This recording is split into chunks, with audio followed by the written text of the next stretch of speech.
Welcome back to On the Line. Today we have an enjoyable episode with Tyrel Bramwell, who has been working in the Lutheran media space for the Lutheran Church for quite some years, and he's also been a pastor out in California and most recently in Wyoming. In our first section, up to about an hour and 15 minutes before our first break, we'll be covering what it looks like to be a bold Christian in the face of a culture and world that often works contrary to what we believe. Within this, he'll share some very interesting stories about his time out in California, facing opposition and what that looks like. In the second half, we'll be kind of exploring some different areas. We'll be starting off with kind of the spiritual landscape, looking at the UFO fascination and kind of the priesthood of the UFO class and how that works with some Gnosticism that is returning and some other interesting theories there with spiritual warfare and understanding the spiritual realm. And then towards the end, we'll be visiting the topic of amillennialism. In other words, what does the end times look like? Is the rapture a real thing? What do we as Lutherans believe? And what's going on in our Christian culture here in America, where there's an obsession over the war with Iran and with Israel? So we hope you enjoy this episode. Take care and God bless. Why are you biting your tongue? Why are you holding back? If the truth is there, if the Christians are actually right, if they actually have truth, why aren't they telling more people about it? If they really do have the key to my salvation, how come none of them are stopping me in the grocery store every day? Being bold is simply being who we say we are. Being men of character, having chests, saying hard things when you know it's the hard thing to say. Getting back to just saying the truth and letting chips fall where they're going to fall. Are you willing to say the thing to the audience, the people you know personally, intimately, or will you back away from that because you don't want to offend? When the church speaks, the word goes out and it doesn't come back void. We are influencing people who we will never know. Being bold is just being honest, is having integrity and owning what you say you believe. Any danger in the world, Jesus is the answer.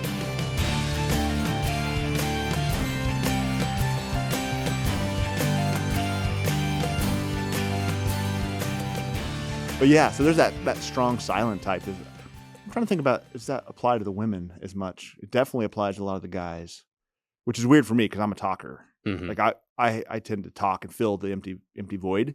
That is a little quirk. You're like, I don't like uncomfortable silences, which is not the strong silent type attribute that I would like to portray. Yeah, especially among all these your real beard's cowboys. got to get bigger. Yeah, portray right. it. That's right. Because now I already have being from Rock Springs against me.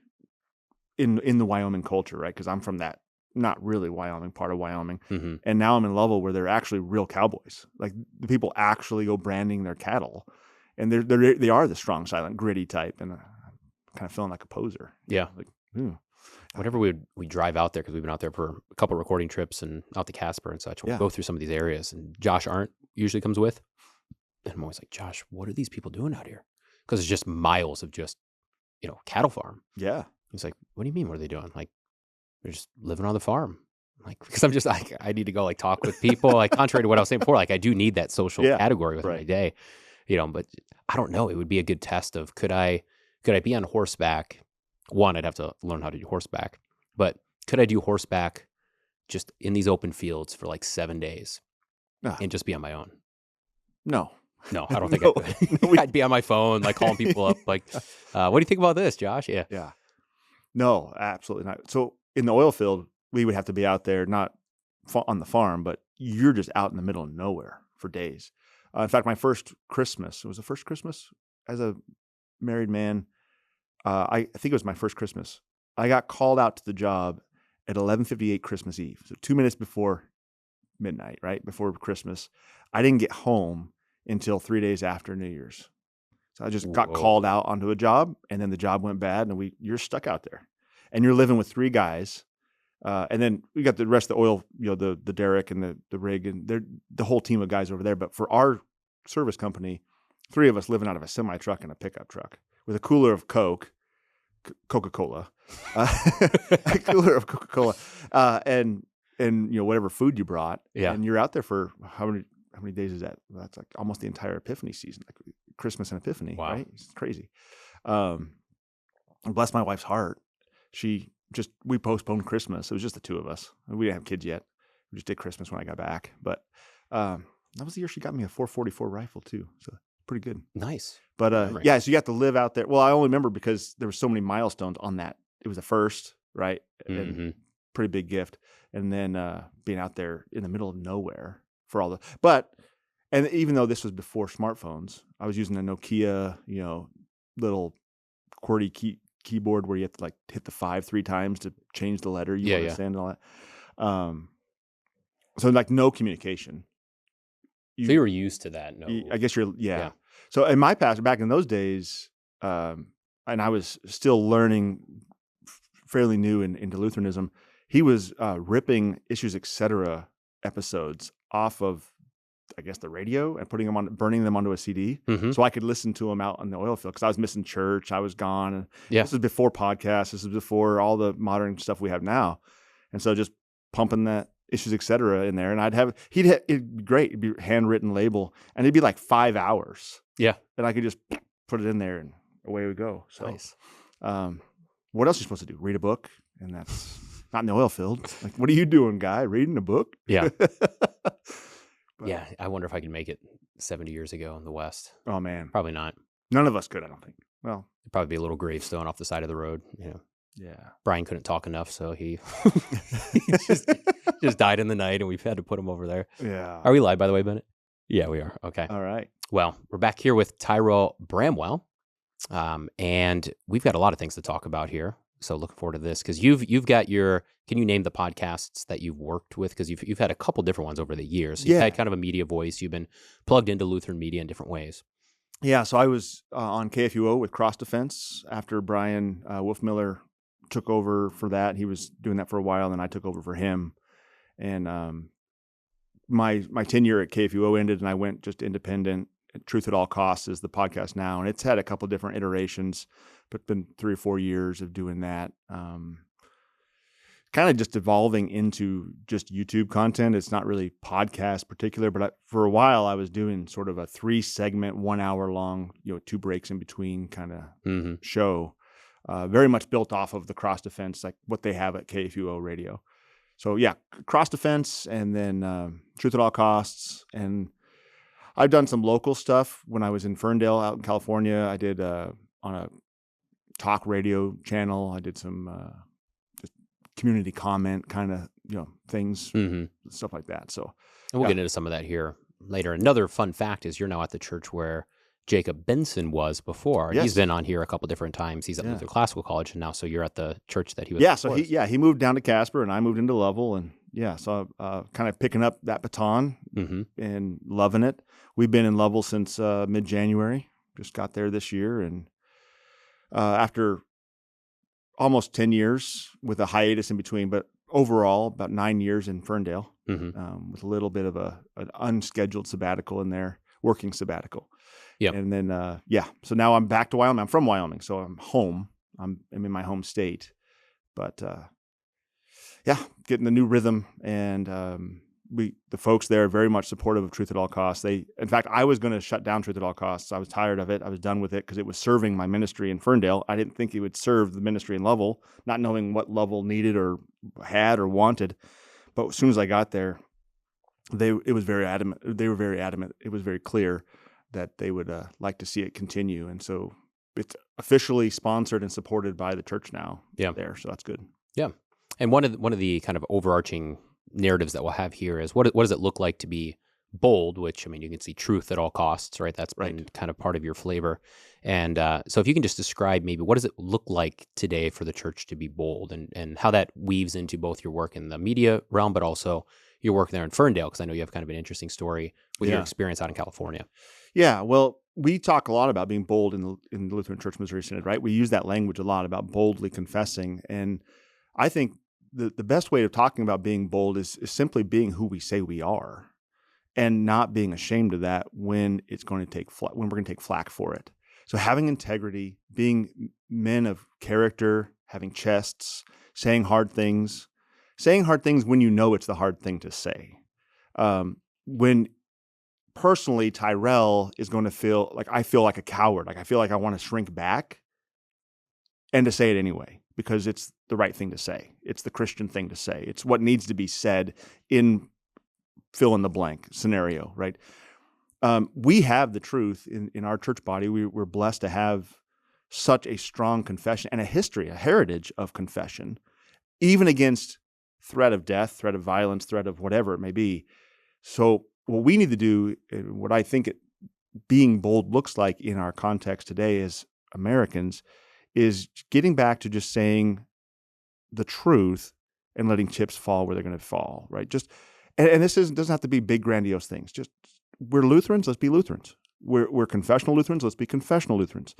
We're whatever it is, say it. If you're not ashamed to be it, like if you're okay being that in your private company with those who are supportive of you, be okay being that and saying those things in mixed company with those who are not supportive of you, which I think is hard for not just in the church realm, but in the sort of a conservative, broadly speaking, sociological realm. Conservatives tend to just kind of stick to themselves. They're just kind of more reserved. They're more private in that regard. So it's not our natural language, I don't think, to assert that position we hold. Mm-hmm. And sometimes that can be taken as a lack of being bold. Like you're not being bold because you're not asserting yourself. So maybe what we need to do more of and get more practice of, and takes sometimes just being thrown into the fire like I was, of just, put your foot out there in the door jamb, assert the thing you're thinking, not because you're trying to gain points or trying to do, but just say the thing if it's the appropriate time and let everything play out. Mm-hmm.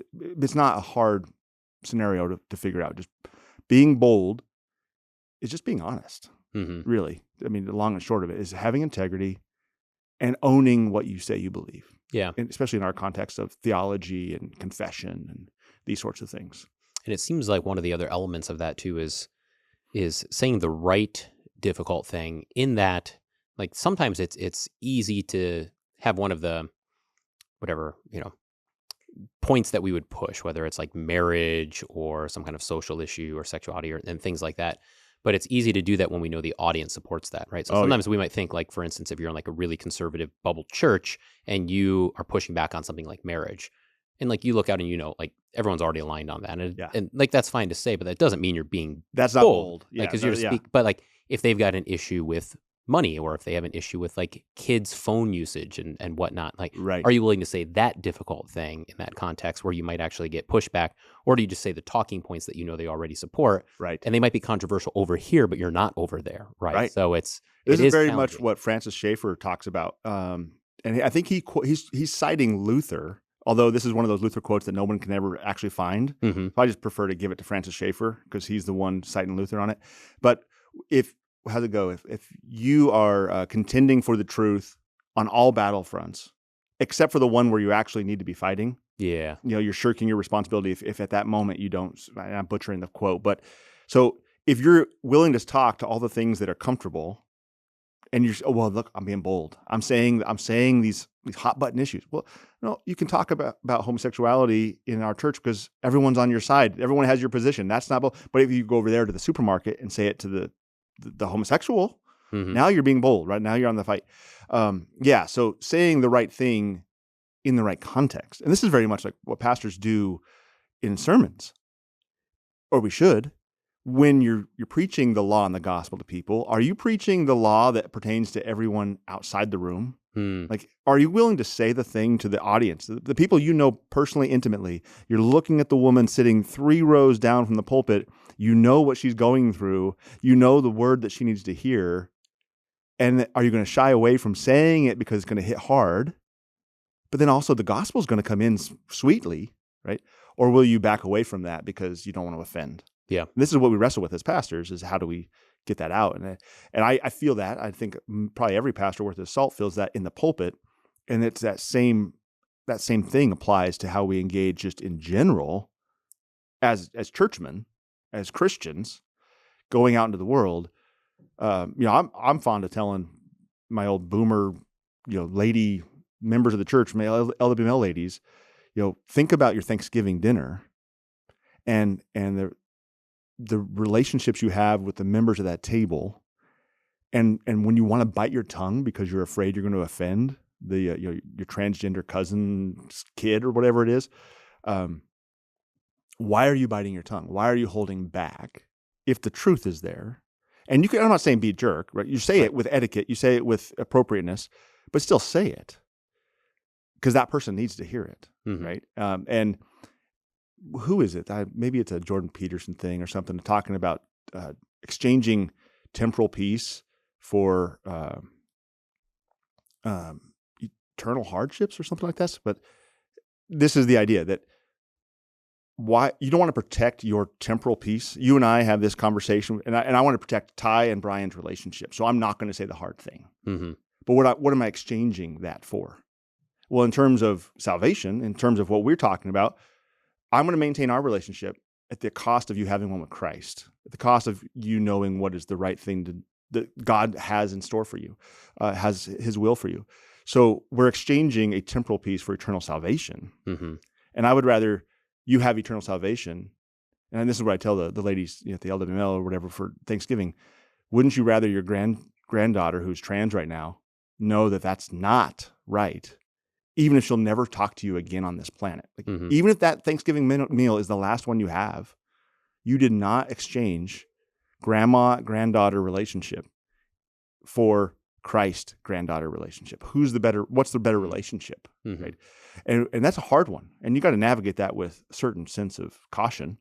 But at the same time, in our culture, because we're used to not speaking truth, we're used to being soft, we're used to politically correct language, we're used to placating and all this kind of stuff, avoiding confrontation, we tend to default toward protecting our personal relationships.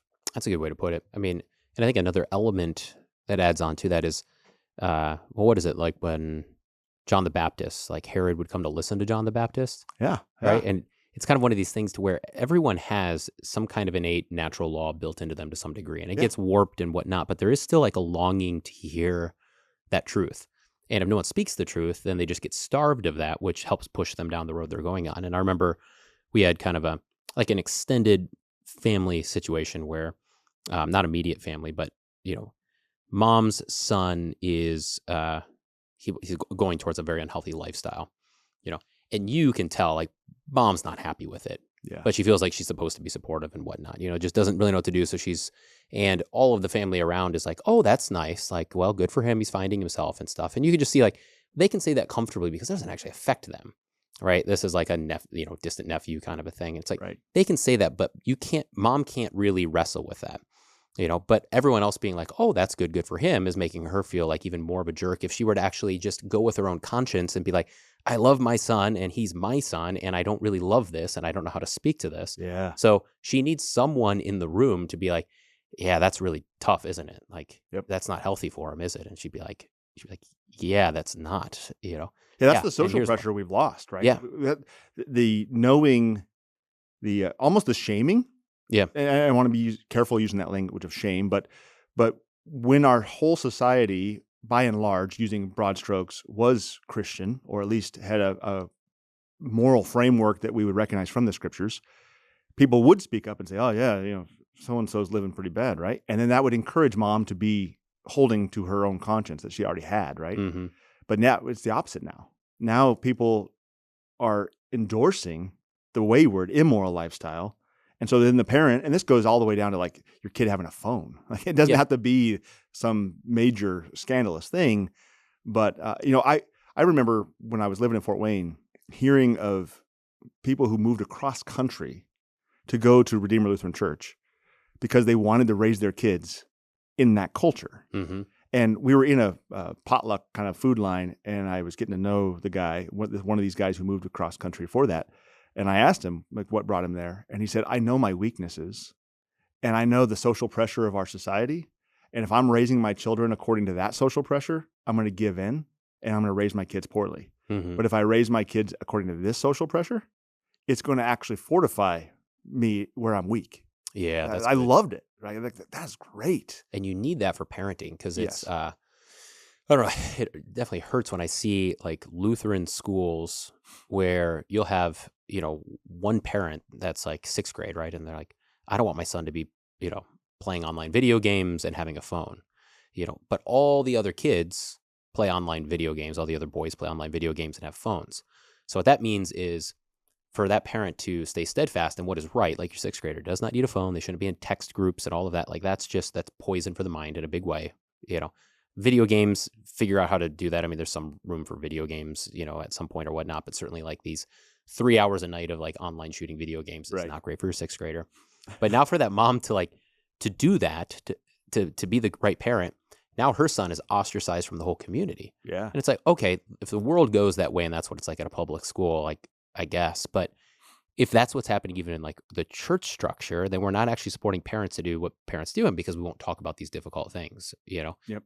which is why people probably move to a place like Redeemer or other places where they're like, wait, so if I'm in sixth grade, like, are basically everyone like, are we thinking clearly on like normal things that a human should be able to understand? Like, yeah, we are. Okay, so my kid's not gonna be ostracized and I've got support in order to do the right thing for the sake of my household. Like, that's a beautiful thing. That's what the church just should be naturally. Yep. Like, you should be able to go to your local church and to find that support system that works contrary to the world, especially when it comes to things on raising your children in a healthy manner. Yeah. And that goes from dealing with a sixth grader or your 40-year-old, trans grandkid, right? And you're the grandma and you're dealing with these issues that we're dealing with as adults.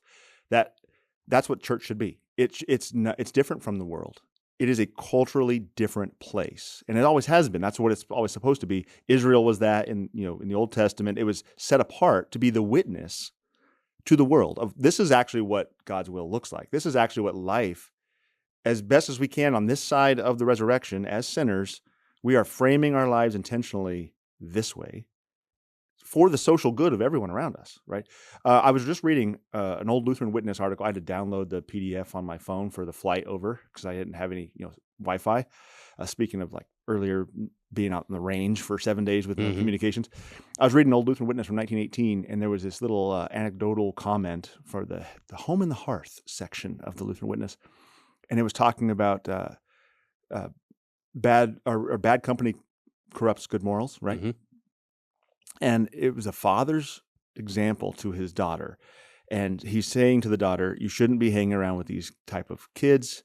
They're going to corrupt you. And she said, no, Dad, it's fine. And they're sitting around the hearth, literally, in the story.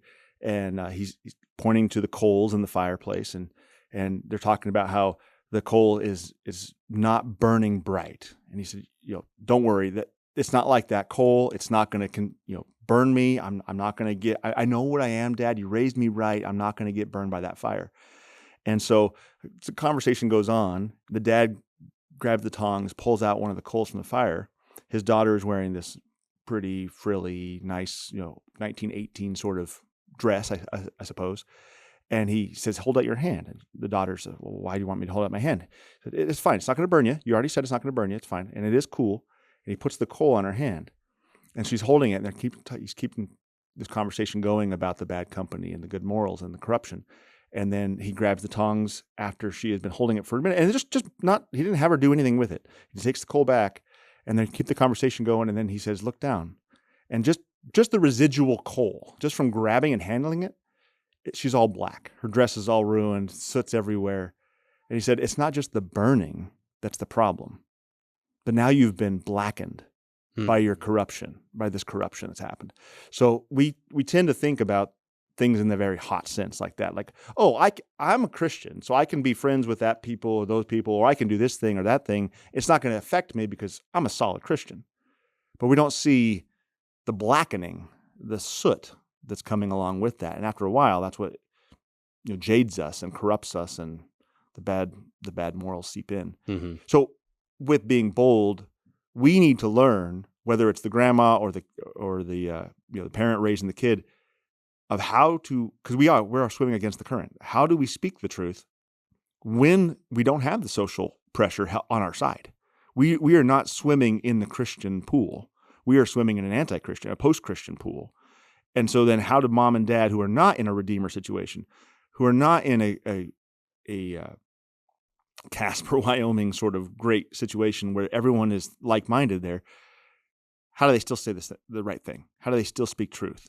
To love their neighbor. So it's not about our personal relationships, but it's about that person's salvation with Christ Jesus. And that's what every conversation needs to be about. Ultimately, I know we don't walk around just talking about Jesus everywhere, but that should be the framework behind everything as we're interacting with the world around us. What am I doing that's going to bring these people closer to Christ? It's going to save them from hellfire, if we want to use dramatic language. I'm always reminded or remember Penn and Teller. You familiar with the magicians? Tall guy and the silent guy? Yeah, that rings a bell. I don't know him well, Oh, but yeah. yeah. Las Vegas, sort of magician act. And I think, I don't remember which one's which. One of them's really tall and he speaks. The other one's silent and short. But the guy who talks was an adamant atheist. Like he was just militant atheist. And I think he's now Christian. I think he's actually converted. But when he was still an atheist, he was online saying things like, if the Christians are actually right, if they actually have truth, why aren't they telling more people about it? If they really do have the key to my salvation, how come none of them are stopping me in the grocery store every day? Mm-hmm. Because that seems pretty cold-hearted to me. If that's the reality, they should all be swarming me. Yeah. If they're not, they don't actually have love in their heart. And that's a convicting word. It right? is. It's either Christopher Hitchens or who was the other big atheist? Dawkins? Dawkins? It was one of those two that debated Doug Wilson. Yeah, okay. Yeah. And they famously said, Dawkins is still alive, right? I think that's right. I can't remember. So whichever one it was that debated said that Doug Wilson was one of their favorite people in general.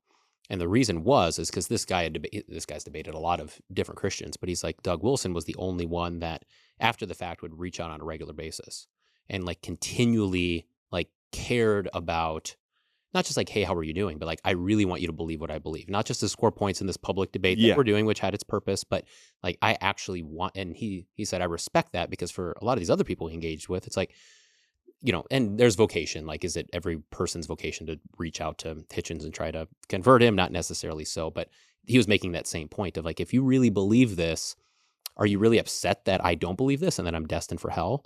Yeah. But at least he knew Doug Wilson like actually cared, believed this, and followed through on like, I really believe that there is heaven and there is hell and that you're destined for one of those two. And I want to switch that. And so I'm going to like take the time to do that. So that's like Paul with Agrippa, right? In Acts 26. Would you in such a short time convert me to being a Christian? It's like, well, long or short, I don't care, but I'd like you to be a Christian. Yeah. I'd like everybody to be without the change. Be just like me without the change. I love that line. Yeah. And that should be our heart. Mm-hmm. It really should be our heart toward everyone. I don't know how long it's going to take me to persuade you to be a Christian, but you should be, because the alternative is awful. Yeah. And I want you to receive the gift, the grace of our Lord. And you will earn their respect to some degree. And of course, it's always how you carry it out. I mean, you can be an absolute jerk with that, and that's not what you're advocating for. But they're going to see that you actually care and that you actually believe what you believe. Right. And if you want to be a persuasive person, like one of the biggest keys to be persuasive is to just actively believe what you believe and let people understand that, because that's what persuades people in a lot of ways. Like you come across somebody who's just really confident on whatever it is, like, we should call it Coke and not soda or something like that, right? But they're just so adamant and, confident in it. Like it does kind of affect you and be like, oh, maybe he's got a point, So it's just when we think we can just kind of tiptoe around and just like, well, if I'm nice for 14 years, then maybe there's going to be an opportunity where I'll speak the truth. It's right. It's like they're not going to take you seriously by that point. You kind of try to weasel it in at some point. Isn't that a fascinating like philosophy on how to spread the good word? That's a really fascinating. That comes from meeting them where they're at, forming relationships. I don't know. But is that is that a historical norm? Because it's not like I know people that know like Eastern Europeans more or like Russians more, like that kind of talk is just kind of foreign to many different nationalities and whatnot. I don't know how true that is. I haven't studied that, but so I don't know if that's more of a Western thing. I mean, I've been to Africa a handful of times, and like in Ethiopia, I mean, they'll speak direct, on something like right there on the street. They're very comfortable to just be like, well, why don't you go to church? They're just, that's more normal to where I think we have this nicety built in. And I don't know if it's some of that, like, don't tread on me. Like I've got my land, you've got your land. And like, we've got this agreement to just kind of meet in the middle and talk about the weather and then go back to our own lives. Yeah. But why this idea of developing the relationship first for so long, right? That, like your example of 14 years, because then when you finally speak the truth, well, why didn't you tell me this 14 years ago? Yeah. There's a little bit of disingenuine motivation going on there. Mm-hmm. Like you've known this whole time and you've been buttering me up. Like your whole goal has been for 14 years to develop a relationship so you could speak this one word. And like, it's almost like, guy, you could have told me that a year ago or 14 years ago. I'd be okay with it. Yeah. I don't know if that connects to our sense of independence and, mind your own business. I do my thing. You do yours. I think it actually would trend more the other way of you really need to know someone. You need to be in their world more before you have the authority, perhaps, to speak to such a personal topic. We want to take politics and theology and leave them into this like very special place, right? You don't talk about that at dinner. You don't, this sort of old bad idea. Yeah. They don't talk about the most important things ever, unless you actually have that permission. Like unless you have that relationship, now you have the green light. Maybe it's something as innocent as that. Yeah. I don't know. Which there's some balancing act there. Yeah. Of like, hey, what's your name? Yeah. Did you know that? Like there is a process there. Yeah. Well, and you're more likely. I mean, there's some reality to that as we think through it. There's you're more likely to take some advice and guidance from your dad or your uncle or something because of that relationship. But if we could at least accomplish that within your circle, like if you at least felt comfortable talking to siblings and children and nephews, like if we actually did accomplish that, then you can make a justification for like, well, I'm a little bit slower on this other front, but usually we're not even accomplishing it there. No, usually it's justification for not talking. Yeah, right, that's all it is. Yeah, and we have this idea that we want to. What I've found, in general, in the ministry is when the questions I get in Bible study and sort of like the how-tos of evangelism and mission work and things like this is. There's a predisposition toward I'm going to show them my Savior by how I act. Right? I'm going to live in a certain way, which is usually cover for so I don't have to ever say anything. I don't ever want to have to say the hard words. But then that is contradicting how you live, because as Christians we are called to speak. This is the primary thing we do is speak the truth. And so if you're going to evangelize, and at this point it's sad, you're evangelizing your own children now, right? It's not like the other people. It's in your own home. So you're going to show, grandma's going to show, I'm always using grandmas. Grandma's going to show the grandchild who Jesus is by how she lives, but the grandchild never hears her talk about Jesus. You're going to be poking yourself in the eye all day long. You're not going to get anywhere. Yeah. It's self-defeating. I had a funny exchange at a pub once. Pub exchanges are always yeah, they're good. And this young couple, they came over and they were with a friend, and I think the friend was asking like 9/11 questions or something like that. And I was like, well, you can talk to my buddy over here. Like he's into that kind of stuff more. So they were talking. So then I was talking to this young couple, and they're probably like late 20s or something like that. And so we were chatting, and I don't know, at some point it was like, so like, how long have you guys been dating or whatever? I was like 4 years or something like that. And I was like, so where do you live or whatever? And like, I think they lived together or wherever. And then I was just, and somehow, I don't think they knew I was a pastor, but somehow I was like, oh, like or like, oh, you're married? Like, do you have any advice? I was like, yeah, I actually do like marriage counseling and stuff with people too. And so then they were kind of interested. And I was like, you guys have been you've been dating for how long? And then I was like, so why aren't you engaged? Why aren't you married? And she was happy for that question. She was like, yeah, she was. yeah. And he's like, well, and I was like, why don't you get married? Like, what are you waiting for? And he's just like real uncomfortable. And it got to the point where I was like, is it money? Like, do you want me to buy the engagement ring for you? And that was maybe a little, but at that point, we spent 14 years building that relationship. Yeah, what were you doing? And I mean, he didn't propose to her on the spot or whatever, but I don't know, like, what are you doing? At the same point, like, what are you doing? She obviously wants to be married, like, right. So at that point, I mean, I don't know if that was the best tact at the end or not, but it was still, I was just like, you want me to buy the ring for you? Like, if I bought a ring, would you like give it to her? And he's like, It's like, oh man, look at the time. Look at the time. It was. I was like, oh, look at the time. We got to go. That's great. But we need more of that in the church on the big issues, right? Yeah. We need more of this. Let's just say the thing and just get it out there and stop sort of beating around the bush and trying to be. I don't know. Are we trying to be gentle? Are we trying to be kind? I don't know I don't know what the motivation always is. But what I have found, just by happenstance, just not by design, just by trying to be faithful in the moment, is that things work out best just by speaking the truth. Yeah. Just let it out there. And then pick up the pieces later. If there are pieces, I find that there's not a lot of pieces to pick up, actually. Yeah. We build into we sort of psych ourselves out. We build it up too much to where then we don't want to say the thing. But that's all in our imagination. It's a scenario we have it's completely conjecture. It's just completely speculative. And we're afraid of a boogeyman that doesn't exist. Mm-hmm. The odds are, back to our grandma at Thanksgiving. So you're going to say the thing, and they're all going to be like, oh, of course grandma said that. That's grandma, right? Odds are it's just going to be like, yep, uh-huh. And they're going to roll their eyes at you and move on. But you built up this whole scenario in your head that your grandchild's never going to talk to you again because you said, being a lesbian was wrong. Well, she already knew that you thought that. Mm-hmm. Just say the thing, right? Yeah. So Yeah. we need to be better at just speaking truth. So what was your experience in Ferndale? Because I think you have an interesting story there of like you got there, you said there was 8 people there, but kind of there was a certain idea of how you were supposed to do ministry in this area.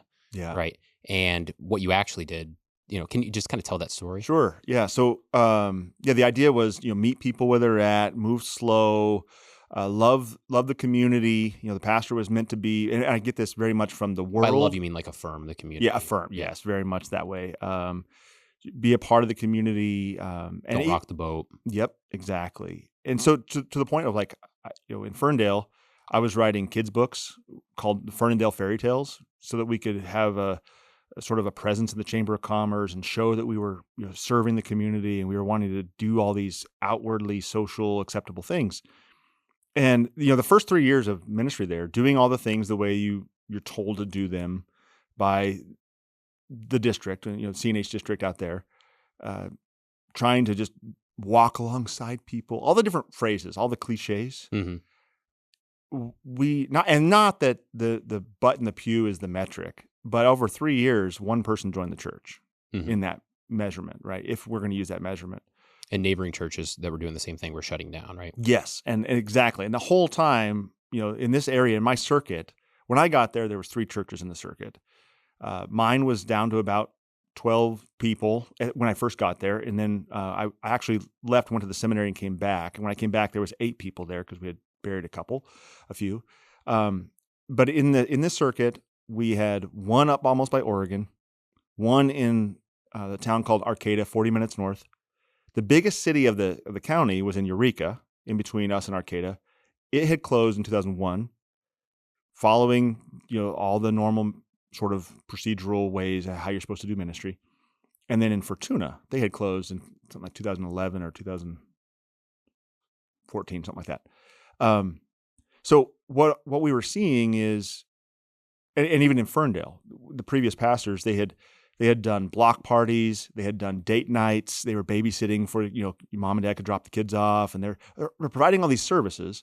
And even from the minute I got there, I'm hearing from the elders and the leadership, none of these people darken our door. They never come back. Mm-hmm. We have these potato dinners or, taco feeds or whatever it is. We're doing all these things. And we're just closing. People are dying out. The rate is not compensating. Like, the rate of death is going to outpace the new members coming in. So by virtue of just living through 2020 and COVID, and then we have all the rise of the woke stuff just really hits mainstream during the last administration. Just Ferndale became very polarized in its identity. And we were just being confessional LCMS Lutherans, which became very contentious, became very battle. We were in a battleground. We were in a battlefield. And so, but what we found right away is, in a culture or time and a season where we weren't focused on programs and outreach endeavors and this project and that project, we were just speaking the truth. That all along, that's all we had to do. If we would have just said the hard thing all along, it would have worked out the way the Lord says it does in Scripture. So we started speaking the truth. I put up a sign. We had a series. Let me back up. We had a marquee church sign, and this is a town of 1,300 people. I think your church is twice the size of our town, right? So this is not a major metropolitan area by any means, but it is a high trafficked area, and it's there's a lot of people that come by for different reasons. And so for years, the elders and the leadership have been saying, we need to use our sign better. We're doing the typical punny, bad church signs. Mm-hmm. And so they handed it over to me. We were like, okay, this is preaching. This is part of the pastoral office, actually. We're going to proclaim God's word. Let's do it with some intentionality and give it to the man who's been called to speak God's word to the world and to us in our part of the world. So right away, I kind of just came up with some ideas, and I had a series of signs that was hurt by blank culture, healing here. And so every week, we change it every Monday. I would change the blank. So hurt by divorce culture, healing here. Hurt by drug culture, Humboldt County produces like 60% of America's marijuana, right? So hurt by drug culture, healing here. And had all these different messages. I think it was the fifth one in the series. It was hurt by LGBTQ culture, healing here. And the wheels came off.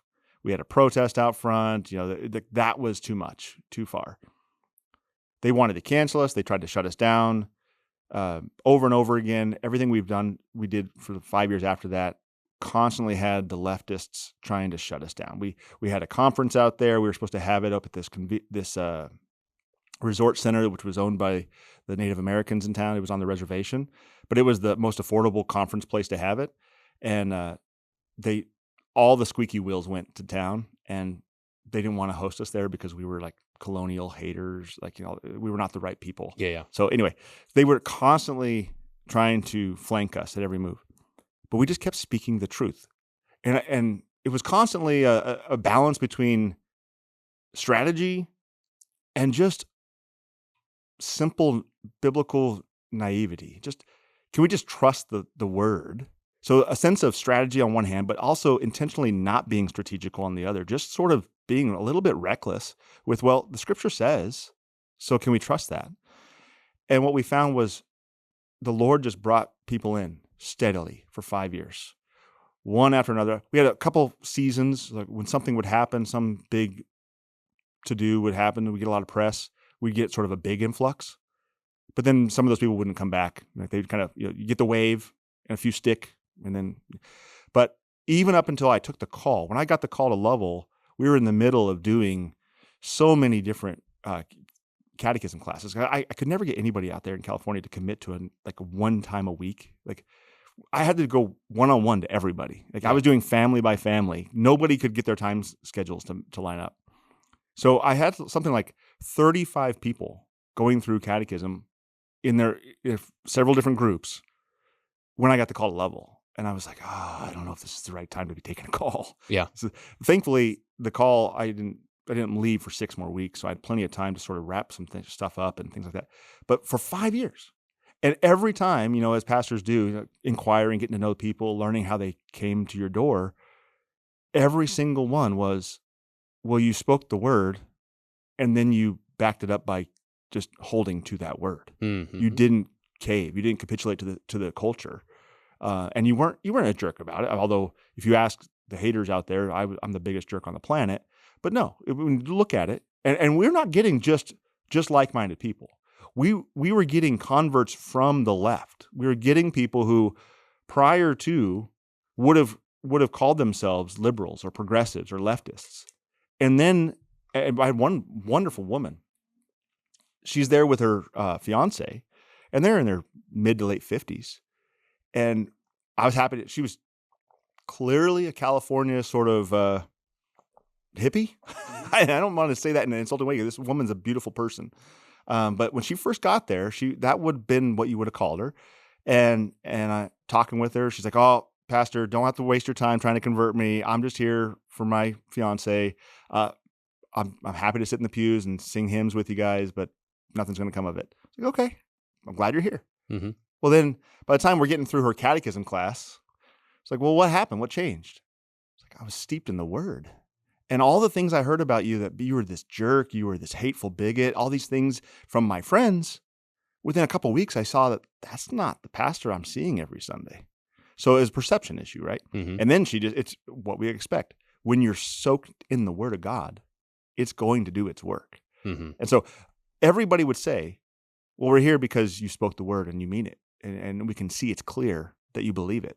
And when the world rages, you don't back down." And it's nothing. So what I experienced in Ferndale is like a tiny drop in the bucket to what the martyrs went through in the early church. And then once all this stuff started for us in Ferndale, we started doing intentional study on Acts. We started looking at the martyrs and looking at the early church and seeing what they went through in the Roman culture. And that's exactly how the gospel fire spread across the world, was when people saw Polycarp being persecuted, and he didn't capitulate. He said, "Nope, away with the atheists," but he meant the world, right? Yeah. When people see that, they want it. Mm-hmm. There's something intoxicating about that. Well, I liked how you said earlier when we were talking about breakfast that, you would, because I think some of the other things too, like you had for 8 months or so, you had like a 2-minute segment where you would kind of Yeah. speak the truth on the radio station. And so you had some different ways of speaking the Christian approach to these controversial issues Yeah. out to the broader public. And it wasn't like the article goes out and 15 people show up on Sunday, or at least these members that you're talking Right. about that grew over the course of this time. But lots of times you said, someone would come a year or 2 years later, but they would still reference that thing that took place 2 years ago. Yep. So they weren't ready yet to like step into a church. Yeah, they still got their things that they're going through personally in their life. Yeah, you yeah. know? Yeah. The But things that are that's holding stuck them back. with them. So when they were finally ready, they're remembering, well, that's the church that, even though this was very uncomfortable for them to say, they stuck with the truth, and therefore that's the church I want to go check out. Yep. Right. So they respected you because you stood fast, because you were bold, and that's what people are looking for, not someone to just kind of stroke the back of their hand and say like, Right. well, everything's okay. But in 3 years, maybe we'll say, well, but maybe there's a different way to approach sexuality, right? It's just Right. like you spoke that. And I mean, the numbers will show it, just that even if you're in California, like 40% are still conservative, Right. right? So where are those 40% of people getting a voice? And it's like, well, they're not getting it from the ELCA church. They're not getting it from Right. the Episcopal church. They're not getting it from XYZ. If you can be that one church, you might have 60, you might have 70% of the community that's completely against you. But you might be the one sole voice for that 30% that has some like segment, some understanding of reality. And therefore you can be the one that they look at and be like, okay, there's something there, and Yeah.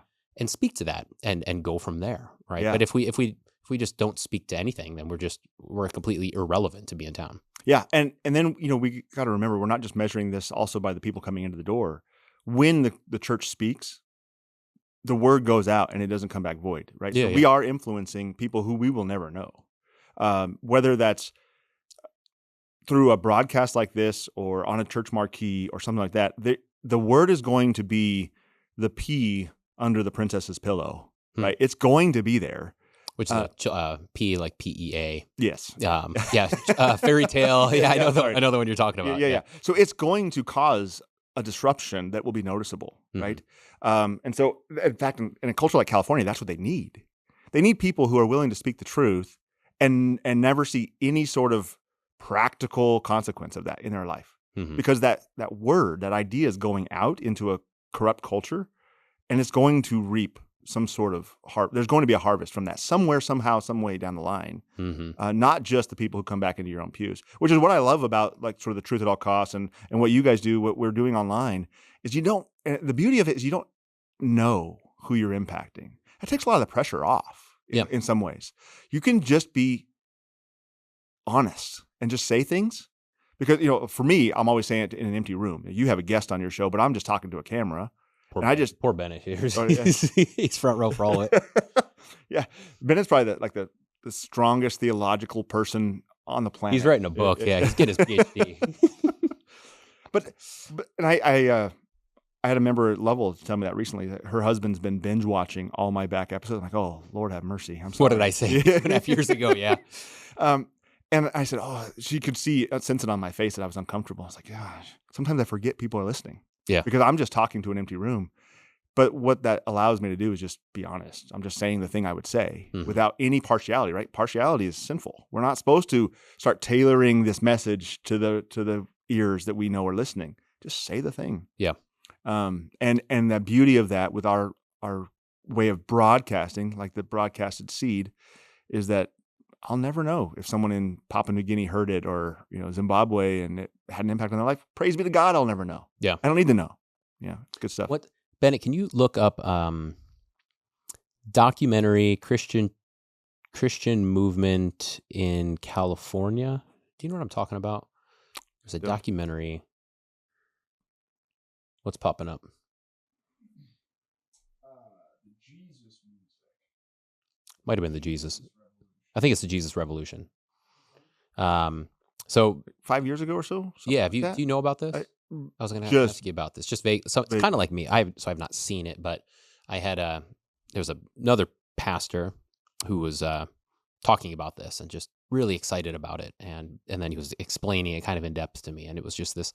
It's the whole story of, basically how you had kind of these just conservative churches in California, and then you had kind of this one pastor who kind of started a movement of like changing a bunch of things within the church to try to reach the hippie culture, Mm. and the whole documentary is basically saying that when they did this, a lot of hippies started coming to church, and like it kind of created this movement or whatever. So the whole takeaway was kind of like acquiesce on all of these different non-essentials in order to reach the people and look how successful it is, and there was like a revival type boom, but I think the second part of that story I think is really important is, well, where has that church gone in California?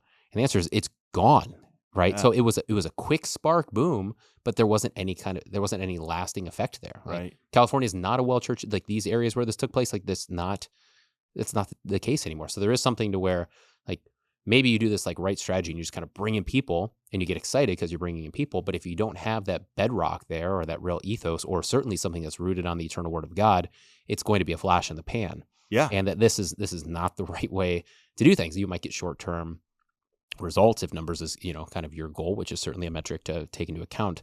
But if it's not faithful, it's going to be, Jesus tells a parable about this, right? It's going to sprout up real quick and then it's going to go away. Yeah. Because what they're getting is Jesus after their own image, right? When you change all these things to meet a certain, especially like to be relevant to a certain type of and it was, I think that was part of it. It's kind of like a hippie Jesus. Yeah, right? hippie Like he was Jesus. countercultural too. Yeah. So and, then, when the 70s end, and now the hippie Jesus becomes the techno Jesus or whatever they had, in the rad Jesus in the 80s doing breakdance or something, like he changes, right? And so with a mullet. Yeah. So then the church is gone, right? So because the Jesus wasn't the actual Jesus. Mm-hmm. Yeah, that's interesting. And this is we know this. You can't ideologically. Everyone in our circles, I would say Lutherans know this. We can't spoon feed people their own unique Jesus, their own unique flavor of Christianity. We think because America is a very pluralistic society that everybody's, we're very enthusiastic this way, right? Everybody's God is their own God.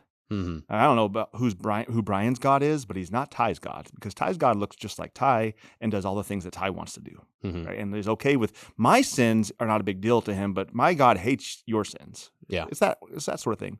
My God likes cold plunges and Hefeweizens. He's a pretty cool guy. You do cold plunges? I do, yeah. Oh my goodness, I love. I did one. Your God's I did weird. one before I picked you up. I did really little workout. No wonder the truck was sauna. The car was so cold hot. Plunge. Yeah, man, I was burning up.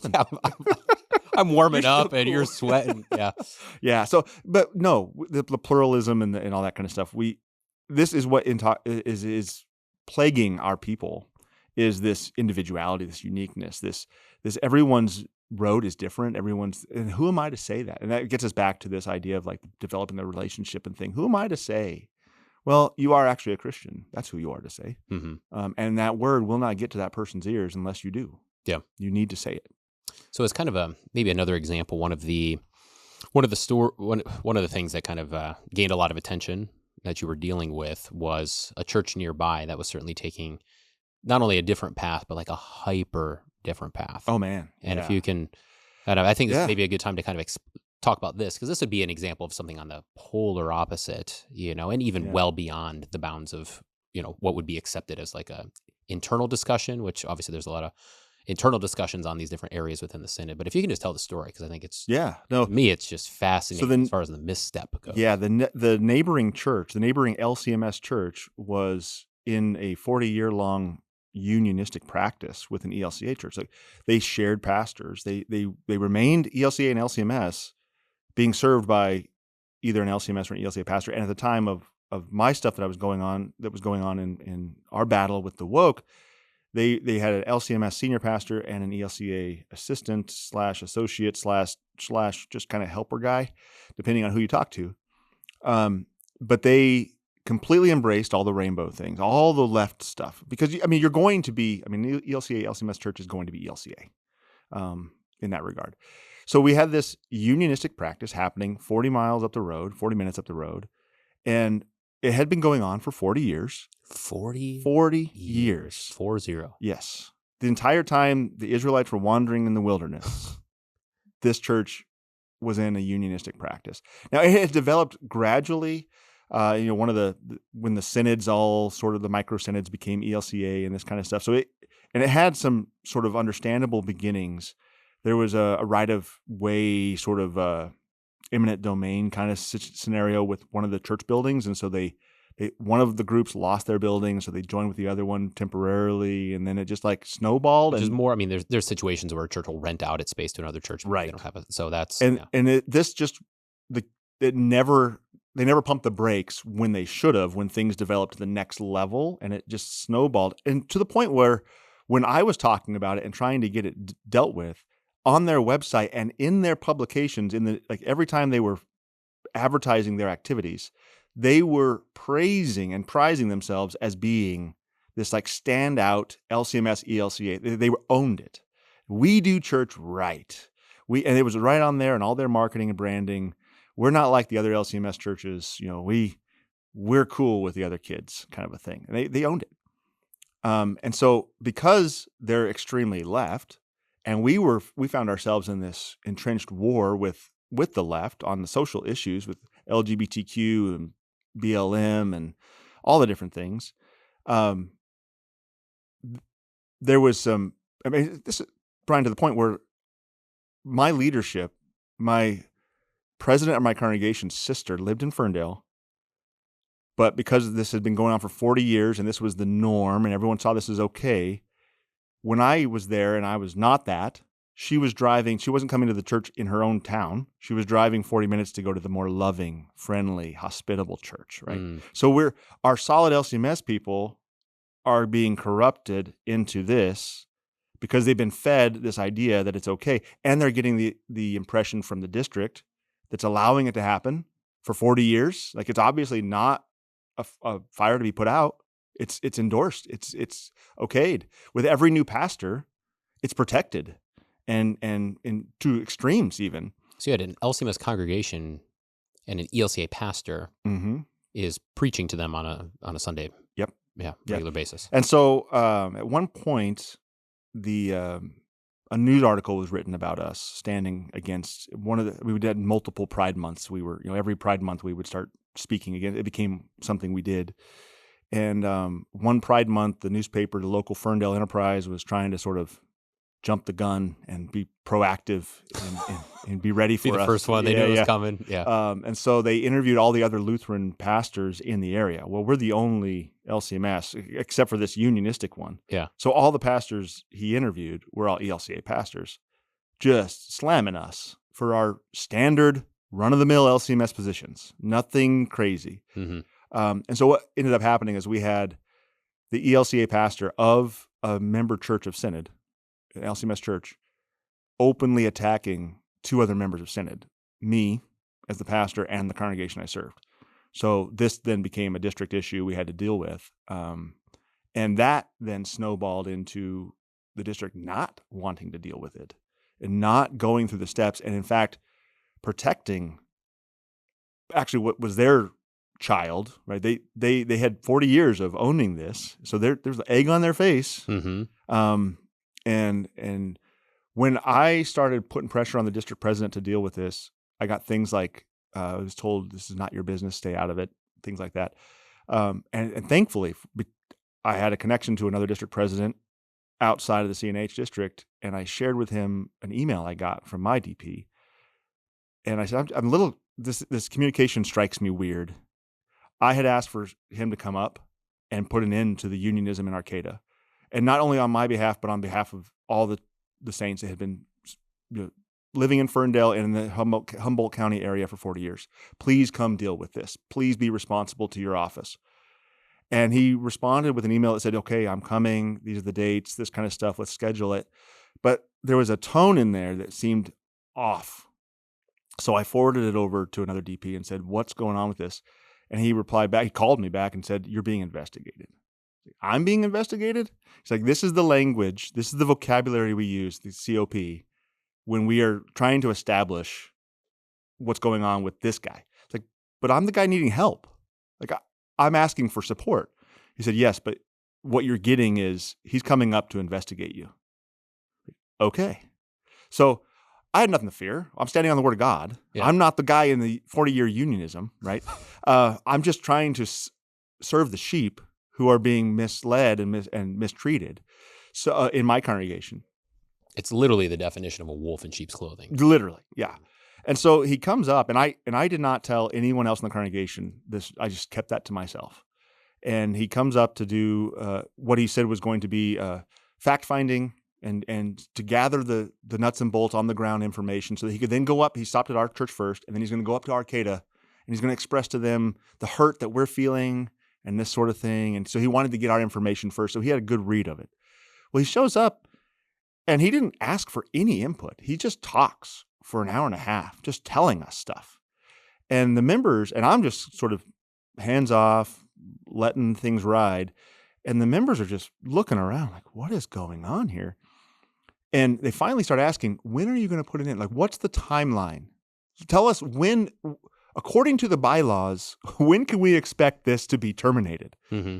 And he hems and haws, and I jump in and said, from what I understand, Mr. DP, we have 90 days from the time of my official complaint. And I start laying out what I had just prepped, my research of the bylaws.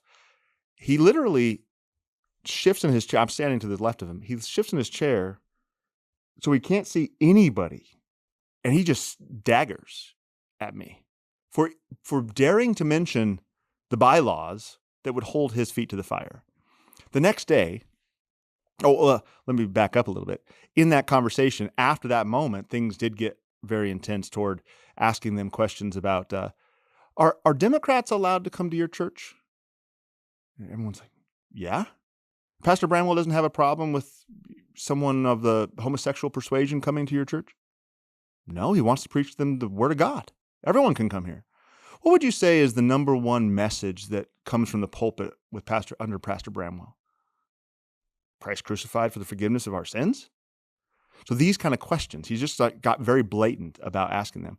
So the next day, he wanted to have a private meeting, which real quick, and you can pivot this if this comes up later in the story. But when he's saying, homosexuals come to church, does he mean like welcome into the pews, come, or does he mean like they can still be active homosexuals and be members? That's not clear. Members? I don't know how deep he meant that. Okay, but yeah, he was trying to see if I had circled the wagons, or that kind of this. Okay. So the next day he wanted to meet, and I insisted, no, I will not meet one-on-one with you.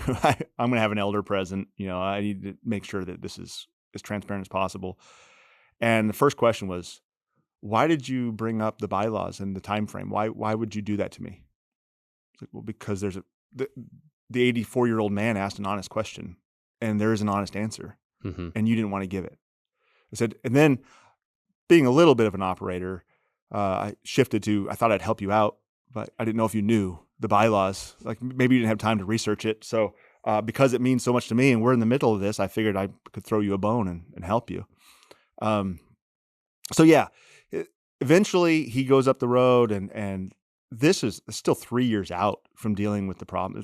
It's not resolved for another 3 years after this. And in the meantime, he said he'd be sending, articles for the newspaper. He'd be showing support however he could that, yes, we stand with your position and we know that you're not saying anything contrary to our confessions and scripture and all these things. Never once. It became a known thing with the council. I would go back and I'd tell them information. Yep, district president's going to give us this support. And toward the end, it was like, anytime this century, or like, is it ever going to come? Like, we just knew it was empty words. So I started, I've always, all my cross defense, truth at all costs, everything has always served my local parish. I'm a parish pastor first. And so I started slowly unveiling more of this as much as I felt was responsible and appropriate, but also that would deal with the scenario, because that was responsible and appropriate. I don't want any more souls led astray by this wayward church. And it is affecting my community. So I started slowly unveiling it on Truth at All Costs and talking about it on YouTube. And that pressure, that's actually what ends up solving things. Because there's external pressure. There's external pressure. And that external pressure is reaching Synod president through other conventions that are, district conferences and stuff that I'm not even aware of. But people are here and there getting wind of what's going on over here. And then they're asking honest questions. Again, it's truth. It's honest. Someone stands up in a district and says, hey, Mr. President, what's going on in Arcata? And he's like, oh, you've heard about that? Yeah. So now there's a reason to start putting this fire out. When it was insulated for 40 years, there was no reason. And it was the loving thing to do, according to the way we use that language. So I've really kind of become very particular, on edge maybe even, with the language of love and patience and this sort of thing, the way we use it in our synod circles, because that was the language that was used. We need to show love to the members of the Lutheran Church of Arcata. We don't want to scandalize them and drive them away from the cross. If we act too quickly, 40 years, we might scandalize them and they might fall away from the faith. Mm-hmm. And it's using freedom for a cover for evil is very much what it is. And what I've noticed, from at least as I read it, and I'm open to correction here, but it seems like when we're having these conversations, we're always worried about, and this very much parallels our society and our culture, we're worried about the perpetrators and not so much about the victims. So in this case, Ferndale, the faithful Christians in my community, even way before I ever got there. I mean, I'm 45. This has been happening for 40 years. So, I mean, I was riding a trike when this stuff was going on, right? So way before I was there, the victims of unfaithful behavior in the church are not being considered. And when they raise the question, the perpetrators, those who are actively engaging in the unionism, are being protected because their consciences are more important than these people's consciences. Mm-hmm. So I think we have in Synod, and this is where I'm very much open to this conversation and being corrected if I'm wrong, I think we have a sense of treating all these topics as neutral from the very beginning, which it's not. There's never a neutral. There's a right and a wrong. But if nothing else, it's neutral. But I would say we lean more toward proactively protecting the sinner, the unrepentant sinner, than trying to tend to the sheep who are having to deal with that. Yeah. You know what I mean? I don't know if I'm saying that clearly enough. Yeah, but yeah. That's what I've noticed with what I experienced with Lutheran Church of Arcata, and also with other things that have happened in my ministry, where when I speak to directly, because not everybody likes truth at all costs, not just the program, but just speaking the truth. It's hard when we're used to political correct language, and then Pastor Bramwell just says something. I don't like that. Make that stop. In fact, that's why I went to Truth at All Costs. I left Cross Defense because there was some editing happening to my words. They were being softened.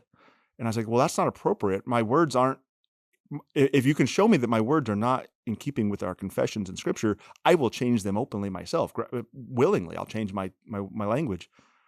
But if you're just changing it because you don't like it, because it's just a little too direct for you, I have a problem with that, right? I have a problem with that. So we tend to want to over soften things. We want to soften everything up to make it palatable so that we can be appealing to the world. And I think we're beyond that. We're not appealing. Christ isn't appealing to the world. The world hates him, right? And they hate us. Let's own it. Let's say it.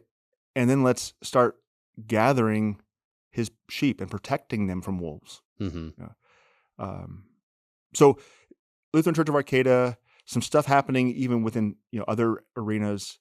And then also in that whole scenario with the unionism there, this also backwashed a little into local wolves in Ferndale. Once they kind of tasted blood, they saw that, okay, Pastor Bramwell's he's not getting the support he otherwise would get if he was right from his district president. There was a perception that the DP would come running if I actually was right. But because the DP is not running, the person couldn't put their finger on it, but Pastor Bramwell must be a cult leader. There must be something, and that was the accusation. So when we shifted over from the CNH district to the English district, right away, I had several... was Hardy present at that time? No, he was, and he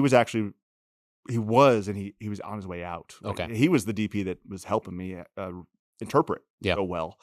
But I had some former members who were put off by me for other just normal pastoral reasons, things they just didn't want to hear, truth or whatever.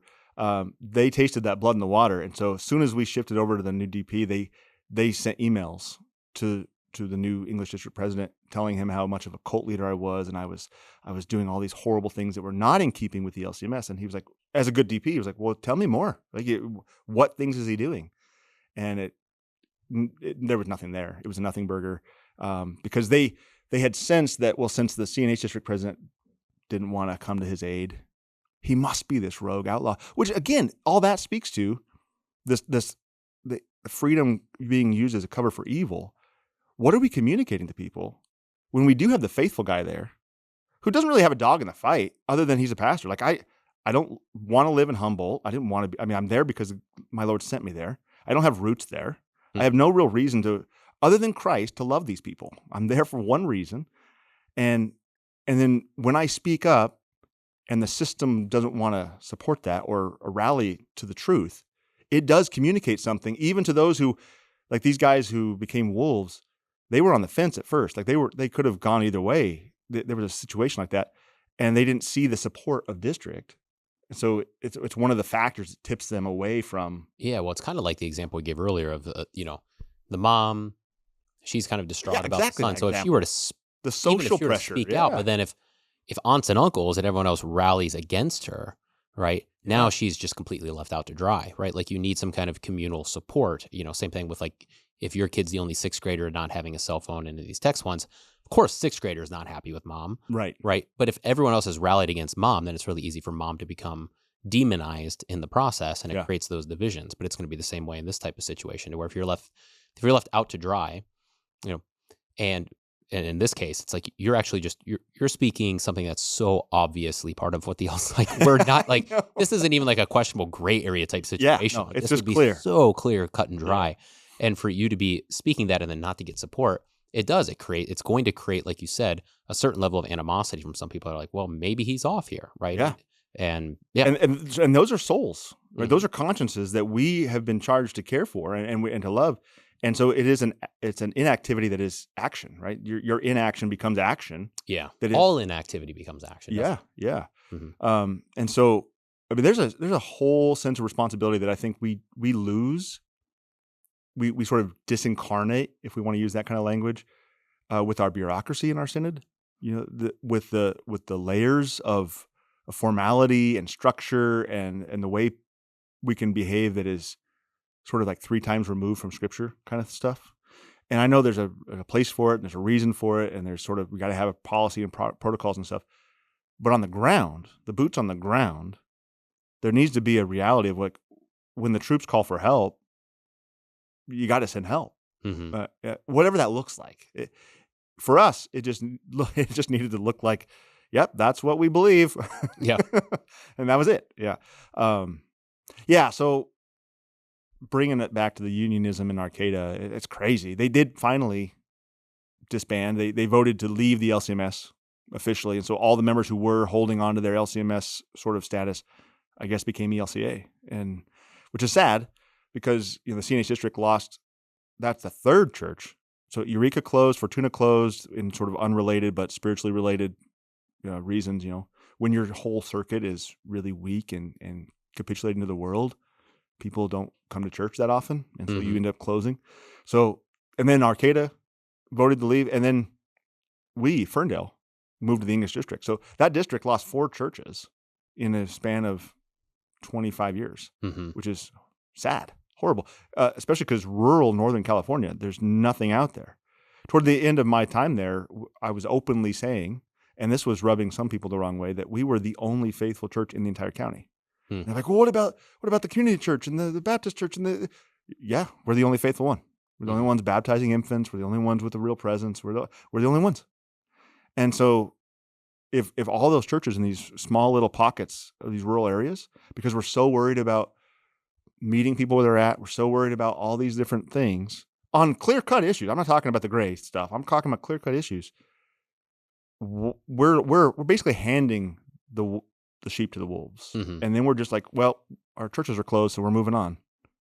No, no. One last little note on this whole thing. Even when I was leaving, and they were starting to call a new pastor in Ferndale. Are you familiar with it's a little dated now, the revitalization that was the program in Synod? No. It was like Mission Field USA. Revitalization was sort of the branding on it. No, I don't think so. And it was sort of doing mission work in the States, like local mission work, but treating it was a whole program where you treated it like international mission with that same sort of intentionality and doing demographic studies and all this kind of stuff. So because I had a 6-week window, I got my call right before Advent started. And your pastor's not going to leave during Advent, and then you're into Christmas. And then my son was getting married, so I had a little bit of extension. So I got to see a little bit of the process of calling the next pastor in Ferndale.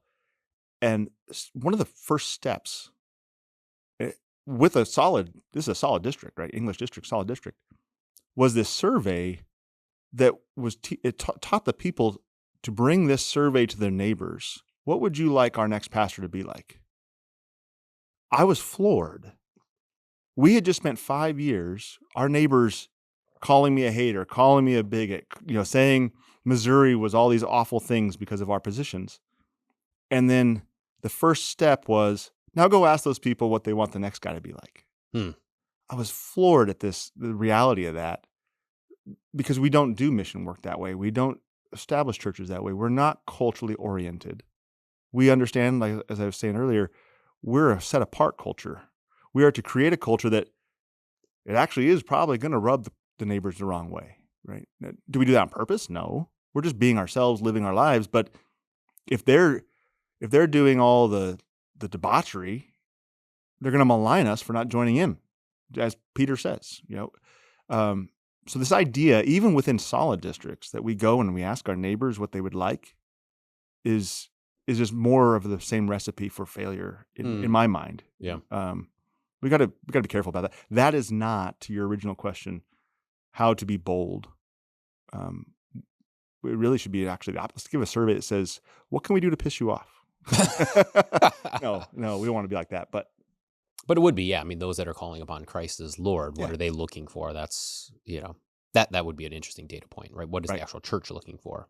Yeah, exactly. Well, let's take a quick break, and then we've got a couple other kind of fun areas to explore. Great. All right. Bennett says we're back, and we're just going to do this drastic shift. Okay.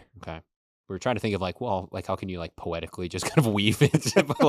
So we're going to kind of shift to just some other topics that you've, because in you've covered different topics in your podcast. Yeah. I don't know if you've covered this one, but I think it's an interesting concept we were talking about before. But just kind of getting into what are some of the other things that we just see going on culturally to be aware. And the first one is you were talking about the UAP phenomenon and how that connects with Gnosticism and disclosure. So if you can kind of walk us through how you're processing this. Yeah. So I've been asked several times, Pastor, what about the UFOs? Pastor, do we believe aliens are real? All this kind of stuff. So started thinking about it. And what I'm seeing is sort of a revival or a repristination of Gnosticism in the idea that we have sort of secret knowledge out there that everyone, it's the age of disclosure, right? It's the age of transparency. You look at our the administration, and even dating back before the UFO stuff, UAP stuff, JFK files, Trump's promise, he's going to disclose the files, he's going to reveal them, he's going to release them. Then we have the Epstein file stuff.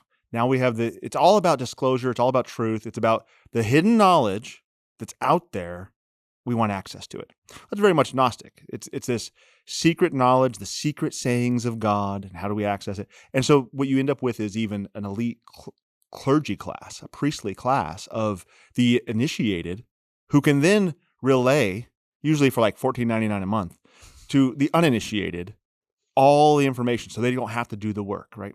And we really see, or I start to see, this really started just coming to a head, being very obvious for me, when there was did you hear this, the secret meeting with all the evangelical pastors? Like, I did. Can you talk about this? A little bit, yeah. Okay. Yeah. So I only saw like a 60-second short. I don't know how it popped up. And then I heard that there's two guys were communicating. It's either Stephen DeYoung or who's the Benedict option guy? That guy. Yeah. That guy. It's going to drive me crazy. I'll get it here in a minute. But either way, one of those two guys was writing about it in their Substack. Okay. So I was like, oh, this is actually pretty legitimate. So yeah, so there was a big sort of swirl, right, about this private meeting right before the first release of the UAP files, the first tranche of release, that it was going to lead people astray. You got to prep your congregations. It was like Perry Stone was part of this. Some like guy, a senator or something that held this meeting with church leaders. Yeah, and well, that was the mystery. You saw, depending on who you're looking at, And I only know some of these speakers, the evangelical speakers, just on their YouTube presence and stuff like that. Rooflawn, is that a guy? I don't know if I would know the names anyway, but yeah. Anyway, they started investigating whether this was an official, sanctioned government pre-release activity, or if it was a guy who knew a guy who wanted to tell the pastor, like, prep, because I know somebody in the special forces or what. Yeah. So there's mystery about whether it was official or not. But when this stuff started swirling and everyone started worrying about. And can you say what was the message that they delivered to the pastors? The main takeaway was aliens are real. This is going to shake the church, right? So start prepping your people so they don't fall away from the faith. This was the big overarching narrative behind why this meeting was taking place, was so that these pastors could prep their people to be faithful so they wouldn't fall away. This got my attention when I started hearing others, like, are you familiar with Timothy Alberino? No. Okay, he's sort of he's big voice in the whole UFO, UAP, alien thing. He talks about, like, the giant of Kandahar. He's been on, like, Michael Knowles and stuff. He's the archaeology guy. I would have this guy on. This is fascinating. Yeah, it is interesting stuff. He's a big First Enoch sort of expert. Talks about a lot of that. Big Michael Heiser kind of disciple, that kind of thing. Him and this guy named L.A. Marzulli and another pastor, some other pastor was talking about how the pastors all of a sudden are all experts on alien. They were very offended that these guys, Timothy and L.A. and all these guys, they have done the work. They have put in the effort. They know what's out there. But now, because it's a hot button issue, all the pastors are talking like they're the experts, and they were put off by it. This is what started getting me thinking about, we have an emerging clergy class here. Mm-hmm. We have people who are initiated, and they're being upset by those who are uninitiated. They have the secret knowledge. They're the temple prostitutes. Yeah. And these guys haven't got their wings yet, right? So don't speak. And they even say this. I did as we're talking. My most current episode of Truth at All Costs is about this, and I show a clip of their sort of private community conversation. It was public; it's on YouTube, but it's their community video, and they're just very much concerned that anyone would say something without all the information. And here's back to the Gnostic connection: who has the information? And how do they get that information? They have the firsthand. These experts, the clergy class, have the firsthand because they have whistleblowers, personal accounts. They have heard all the firsthand stories from the abductees that have been impregnated 3 times and all stuff. These are all resources that you and I can't access. I'm not the initiated priest. Nobody's going to come tell me their firsthand story. So I have to take Timothy Alberino's word for it. Right? This is the danger of Gnosticism, when you have a secret avenue of knowledge that can only come through this initiation process, and no one else can have it. And no one else can have it. Matter. So they can control the whole narrative from front to start, and you have to trust them. Exactly. And if in this little conversation with these particular men, the one guy was saying all these pastors they've been wasting their time talking about Jesus only. Stop worrying about the aliens. Just tell people about Jesus. Yeah, that's a bad idea. Just tell people about Jesus. Any danger in the world, Jesus is the answer. Right? But they're put off by it. Well, what is that? That is the unhidden, locked down truth that is revealed for all man. That's the cross. There's no mediary they have to go through to get that knowledge. Of course they don't want that. Just tell them about Jesus is off-putting to them because Jesus is the answer. What they want is a fear-mongering. You need to be worried. Are they demons? Are they grays? Do they bleed like we do? Are they impregnated our women? All these, like, the speculative stuff. Mm-hmm. Yeah. Very much hidden knowledge, very much a sense of we need to retain the authority so that you trust us as experts and then listen to what we say and take our word for it. All of it, like all Gnosticism, no matter how it emerges and whatever mask it's wearing, takes us away from Christ. It just is meant to take us away from the cross. And we need to be on guard with that. So fascination is a danger here, right? I mean, we're fascinated by this. It's crazy. We're actually having real life conversations about, are aliens real? This is not X-Files 1998, Yeah. right? This is a real world conversation. Well, I And kind of like that though. I know it's fascinating, Yeah. right? But That's like, what I mean. I think because there's theological connections, Mm-hmm. right, to it. And that's why having the non initiated, right, like the Christian, be able to start to say, okay, well, let's just imagine that there's something real going on there, Sure. right? If there is, then how would you reconcile that data point? Let's say it's an objective data point that comes out here in the next 6 months or something, like, Sure. whatever, here's an alien or like whatever, however it's brought out, like, how do you make that connection? And that's where, having some preparation, and this is, moving, there's so much to say on this whole matter, but Yeah. like, that's where you can say, okay, well, what kind of connection is that between what we know about demons? Like, are there connections on that front? And that's, oh man, you just set off all the Gnostic UFOologists. They hate and they'd that. say, no. It's like, okay, but then you can go back and say, well, do you believe in demons? Do you believe in demons and angels as we do? And if they say no, it's like, okay, well, now you're bringing your presuppositions of your belief system into the data. Allow us to bring our presuppositions into the data. Yeah, see, but let's let both of those stand out there, and let's see which one actually lines up more. And that's that's interesting, but not letting fascination take over, right? We need to be careful, especially the laity, the people who are just indulging in this, because it's now a part of our conversation. What you're talking about is having well-informed, intentional, interested conversation, because it does touch theology, right? It does. But an over-fascination gets us into the speculations and myths and legends and stuff that we, the vain things that we can wander off into that will make the faith a shipwreck kind of stuff. So fascination on one hand, over-fascination is dangerous. Fear is the other one. People are afraid of the aliens. Well, okay, so what if they are?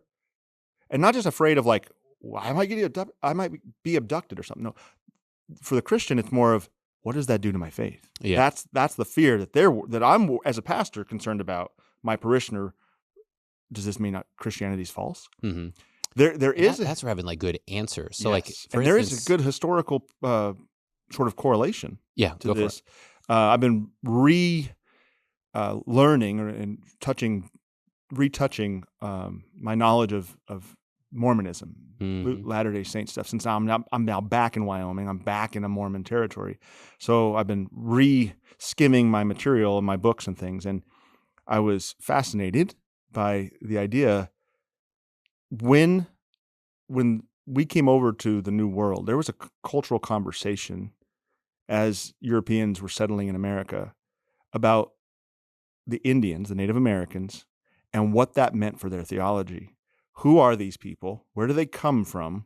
Are they descendants of Adam? Are they descendants of Noah? Or are they something completely different? So there is a parallel between an off-world alien, interdimensional kind of being, and what does that do to our faith?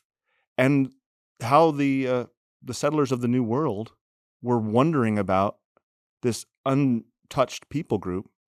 Where do they fit into the biblical narrative? Mm-hmm. And that is actually what led in the Mormon story. Joseph Smith was able to make some traction because he was not speaking things that were completely foreign. When he starts talking about the Native Americans being a lost tribe of Israel and this kind of stuff, that was a common preposition. That was one answer to, these guys could be this, and he ran with it like that, and it took off that for his group. But that was a very well respected hypothesis. Well, maybe they're Israelites. We know there's a lost tribe of Israel, so maybe it's them. But it's the same kind of question. What does this new information, new data point, as you said, what does it do with what we already know? Mm-hmm. How do we now? And starting with what do we already know? Yeah, what do we already know? Yeah. And that's what like C.S. Lewis he writes an article on like aliens or something like that, or it was something adjacent. And he basically says like, well, whether or not there's life anywhere else, it doesn't change. Like the Bible is written to a fallen humanity to explain the story of humanity. So it doesn't speak on that one way or the other. And Matt Harrison actually even said that at the pastor's conference because someone asked about this specifically, and he kind of gave the same answer. He's like, well, the Bible doesn't speak one way or the other. Like, so if aliens, like if we find out there's life on Zulu planet, like it doesn't change the fact that there's a creator, there's a fallen humanity, that Christ has done this, he's incarnated into human flesh. Like it doesn't change any of those narratives, right? Yeah, because the scriptures are revelation for us, right? For our scenario and situation and what we need to know for for humanity. Yeah. Yeah. Yeah. Absolutely. And Lewis will even say, like, maybe there's another race somewhere and maybe they didn't even fall, or like maybe they did. I don't know. And maybe God dealt with that in a different way. But like we know what God tells us about us, which I think is helpful because if some weird data point comes in on something like this, like it doesn't, like the Bible doesn't hinge on whether or not there is actually like other biological life somewhere else. Yeah. Now, my suspicion of what we're dealing with aliens, I think it sounds very similar to kind of demonic type activity that you run into, which takes some more exploration and whatnot. But can I ask you a question? I mean, you do all the question asking usually. Yeah. But I've in some of your other conversations, I've heard you pretty much. You might be the only Lutheran pastor I've heard articulate that you are on the idea of like the Nephilim and the Sons of God and all this. You seem to be a little against the grain from the rest of our brothers that I know of. Yeah, I mean, I know a handful of other ones that would think that way as well. Yeah. Even on the podcast, we've had at least two. Oh, you have? Okay. Two on the podcast that would have taken that side, and we've got a third coming on Thursday for a conversation. And he's got he sent me a picture of this, like he's like writing on like he's got a whole graph of like this interconnectivity. So I can answer this question better on after Thursday. But anyway, if you want to finish your question, I wanted to ask you if you had always held to a particular position on, Genesis 6 and the Nephilim and giants. And since we're kind of in this, like, I mean, I know that's not directly alien, but it's kind of in that same broader stranger things, stranger creature, blurry creature kind of stuff, right? Yeah. The reason I asked, shifted Brian, at least a little bit. Because I used to be like strictly Sethite, sort of like traditional, what you'd expect every Lutheran to say, and I've been growing in my research because, and this is why I'm bringing it up, because these topics are interesting, and we should be as a church able to have a conversation about them. Mm-hmm. And I found that I felt like my understanding of these weird things was very weak. It would not bring anybody much comfort. Yeah. Like, a pastor really doesn't know anything about that topic, Yeah. So I don't know. Have you had a growth in your exploration and position and stuff like that? Yeah. Yeah. I can't remember where I would have like originally started. Probably just agnostic on the whole thing, and probably whatever pastor I would have gone to and have given me an answer, I probably would have just like parroted that. Yeah. Yeah. So I think my shift happened, like John D. Davidson's work was kind of helpful. Like we had him on. Okay. He's not the only one, but he kind of brings some of it together. And I don't know if he even speaks specifically about this, but one area of interest of mine has just been the study of paganism. Mm-hmm. Right. And so one big shift for me was I would have said something like fake gods. And now I would say something like false gods. Mm. Right. And I think the Bible is very clear on that. Like when it says, the pagans that were offering sacrifice to demons. So you get that in Paul's language. You get that in like Psalm 106 and things like that, where, they're sacrificing their children to demons. Right. That's what I was saying in Psalm 106. So that, and there's some more complexity here, which I'm excited to explore with Noah Hahn, but just kind of at a more simple glance, it's like, okay, when the Aztecs or the Carthaginians or the Vikings or the city of Benin in Africa or, the Egyptians or whatnot, like when they have this whole ritualistic structure that almost always involves some form of human sacrifice, and they're doing this to their gods, right? There's either one of two things is true. One is this is just complete naivety, like a 3-year-old kind of thing, right? They're doing this and they're just doing evil things, and it's just like, there's nothing there, right? So it's just like cosplay or something like that, right? So it's either that, or they are actually used to when they do these things, something answers. Okay. And I would fully fall on the second one, that these are not like even just backwoods. I mean, there are some backwoods, animism and stuff in like Africa, but these are usually like well-structured civilizations. They're almost always powerful militarily. They're almost always powerful. And for whatever reason, they believe, you can look at the Aztecs as probably the most, you can really kind of document it there. Like they believe if they're going to go into war, they have to make sacrifices. Sometimes they'll speak in language like to appease the gods. That's probably more in like the Nordic tradition. But like certainly with like the Aztecs, they think they're going to receive actual information on how to go about that battle plan. So the priests will go through all of these horrendous things, and they'll do psychedelics and things like this throughout the whole thing. And then they'll come back with information that they will then give to the military generals, and the military generals will follow that. Wow. Okay. And these are the successful ones. So it seems this weird structure seems to be working to where our normal like modernistic minds would think like, leave those goofballs to do the goofball things, right? Like they're going Right. to be living out in some backwoods of California doing goofy things, but we're going to have the military generals with all of their logic and training. They're going to make those decisions. But these powerhouses are going about it in a different way because they think they're receiving information. And I think that fits with, even if we were to talk about like Ouija boards, right? We wouldn't say, don't do Ouija boards because it's stupid and it's, you're wasting time. You'd say, don't do Ouija boards because if you call upon something, something might answer. Like it's dangerous to call upon that thing. Yeah. So I think in our modernistic kind of removed from paganism and even from removed from like an understanding of the spiritual realm and how it can interconnect and how thin that veil can actually be, both on the good side and the bad side. I think our modernist approach has made us diminish the sacraments, right, as just kind of like a ritualistic tradition that we do to just remember, right? It's just kind of, that's easy for us to wrap our material minds around. And then on the negative side, we're like, well, Ouija boards are just a waste of time. But I think that more historical understanding of that thin veil, that there is a demonic realm and there is some way for them to interact, certainly with like oppression and possession, or if you're in like systematized ways, then you get kind of more hierarchical Satanism and such, and like the occult and then paganism in the past tense.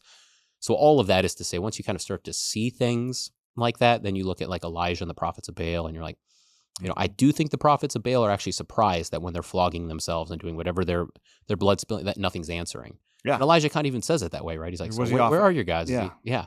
And it's like, because the strong man has arrived, right? Like God steps into this situation because Elijah's calling upon him as God has asked him to do. And because of that, now those demonic forces are blocked and they can't do anything, right? So you take that back and you start to understand paganism a little bit more. You start to understand like what the role of Pharaoh is when they call him like a son of God, that he's kind of this liaison. I think you get that with like the king of Assyria too, where he's almost used interchangeably with the god of Assyria, right? So he's almost kind of like the chief messenger, and they're almost interchanged. So then you take that and then you kind of have to make a little bit more of a jump. But one of my other theories is that pre-flood, I think that the physical and the spiritual realm was much more intertwined. Like I think that there were certain things that were broken at the flood that were just like, it was like too dangerous. Like those things have been abused to such a degree. But then again, you do have like Goliath and the sons of Anak afterwards, which seem to be a form of the Nephilim afterwards. So I tend to think if in these pagan rituals you're able to get things like possession, which we know, you're able to get things like secret knowledge, from demons that are always harmful, by the way, right? There's always a trap there. It seems like maybe you can make some kind of deal with the devil to like get record labels, but like something's going to be owed in the end. Like I do think that those kind of things are real. Then the question is something like the Nephilim, like that's one step further, but it seems to me like a realistic step. And then one of my data points is from Luther.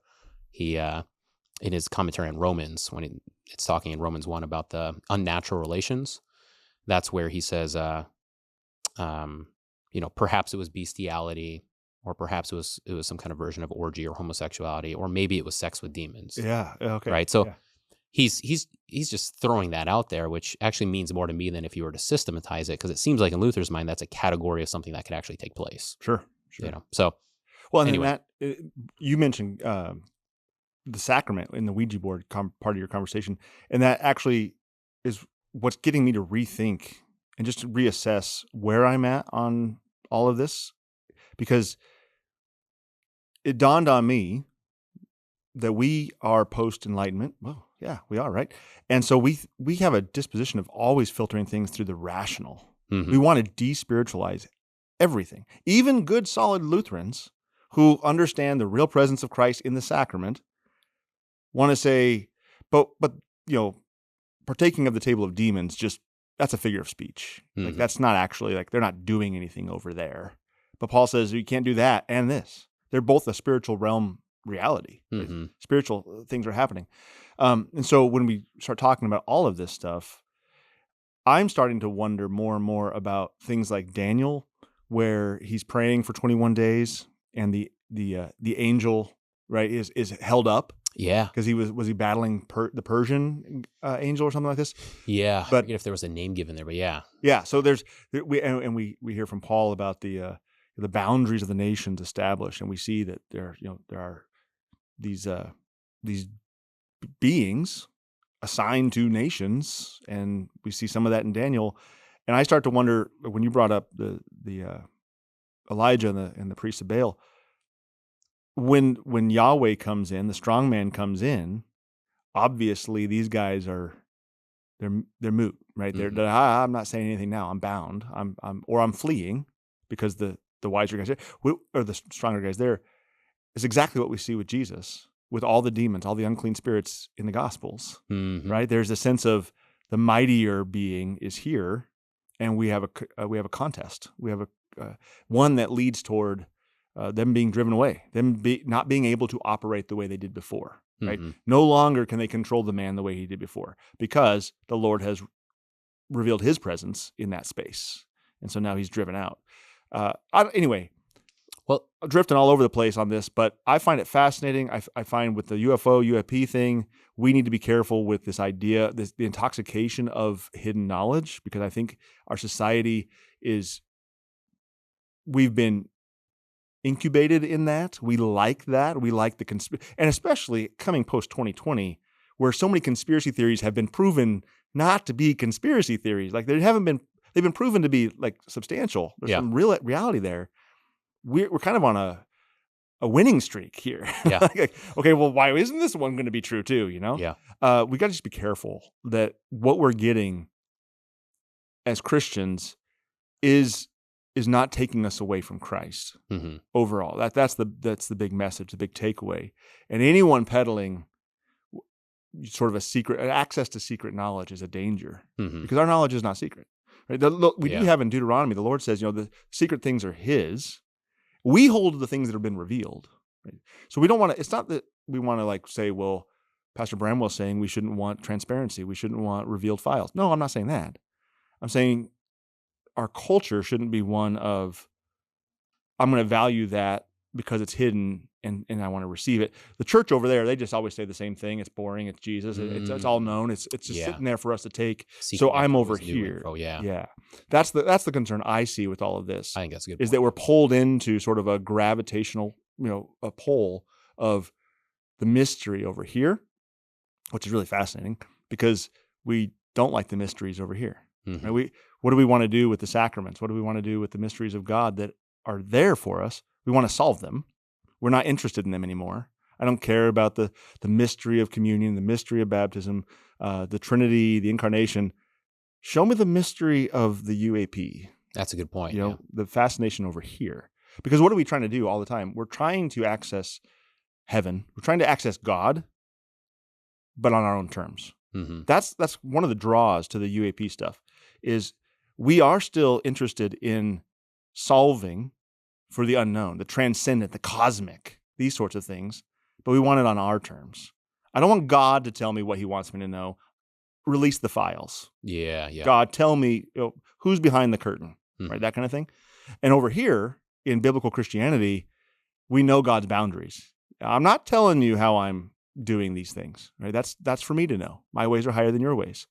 Okay, well then I'm going to go over here. Yeah. Yeah, that's Yeah. a I think danger. that is an interesting one. And I mean, just real quick, and then I've got some thoughts on that. But one of the other things, back to what you were talking about earlier, was, one of the data points that kind of stuck with me was 23% of the Gospels have to do with demons. 23. Yeah. Wow. Yeah. Like Jesus casting out demons, Jesus talking about this, 23%. Yeah. So, if you think about what we talk about, and I'm not saying what we talk about in church has to match, so therefore it's 23%, but is it 2%? And you can go too far on those fronts. But for me, I think that's just an area that, like, I find it more on the church fathers, and I'm not claiming to be like an expert on that front. But when I go back in time, it seems like those areas are more talked about, more understood, more intertwined with theology. Sometimes I call it like cosmic theology. I think Lewis is one of the last remnants of that, and probably still less. But that's one of the reasons I like Lewis, is sometimes he's a gateway into the old world, the kind of pre-Enlightenment world, because that was his area of study. And I think he, classically trained and everything. He was one of the kind of last ones. And then after that, you just start to move into more modernist type theologians, which just has a different flavor or focus on certain things. So I think that's one of the reasons I find that interesting, because I think that's a lost portion. Like, I don't know if you've listened to any of the exorcists that are. Yeah, I've seen some of those videos. Did you see what was the one guy? He was on both Sean Ryan and Tucker. I wouldn't know him by name. I forget the guy's name. Just a fascinating, and sure, take it with a grain of salt or whatever, but this is someone that does this full time. And, and he's able to do two things. He's able to speak anecdotally to situations, and describe situations and kind of what they're able to kind of teach on. This is how demonic forces and evil works. What's that? No, it wasn't Dan Reho. Chad. Yeah. Yeah. Ripperger.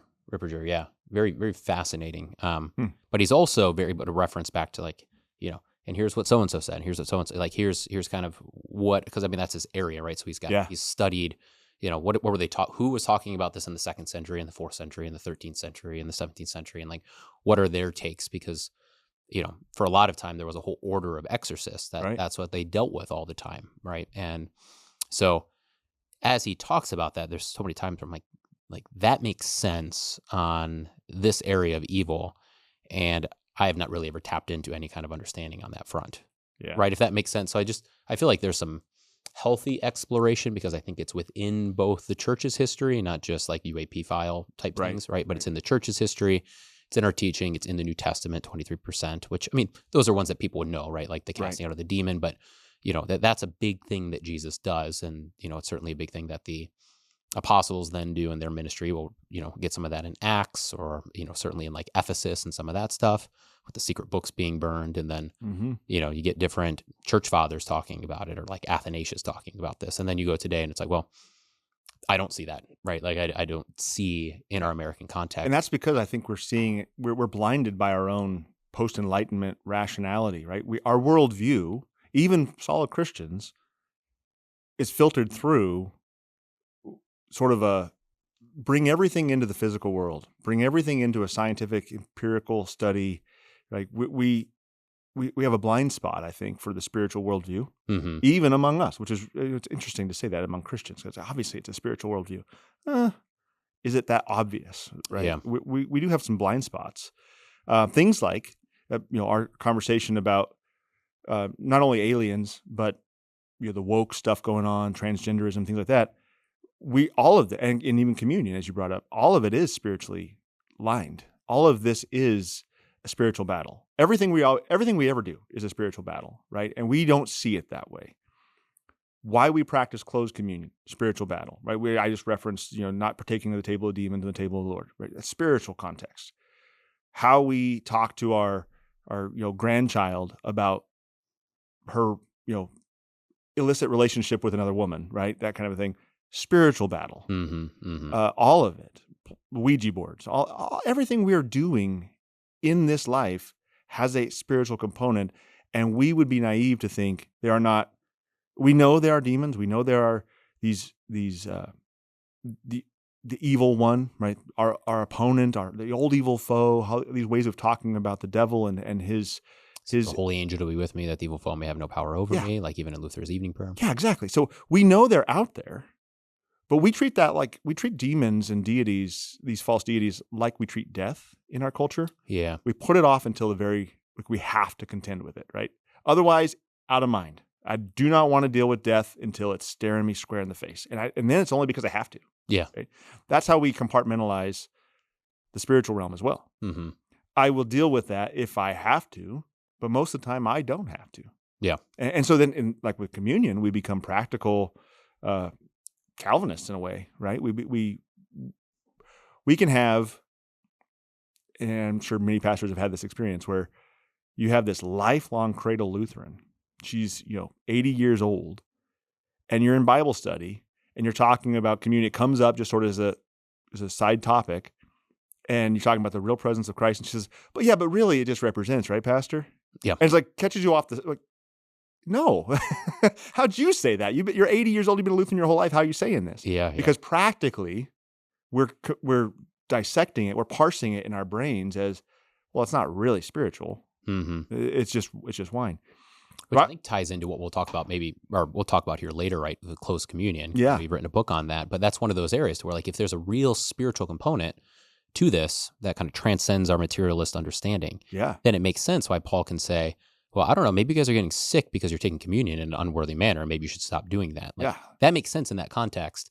But if it is just kind of this completely reductionistic kind of memory, well, maybe God's there in some kind of special way, but I don't know what it is, right? Then it's just like, well, why can't anyone take it? Well, if there's a real spiritual power to it, it's like, yeah, that might actually be physically harming you. That's what Paul seems to like. He's Right. like, well, that might be why you're getting physically sick. Yes. You know, I say, at dismissal every Sunday at communion, that it strengthens your body and soul. Yeah. Right. As part of the dismissal.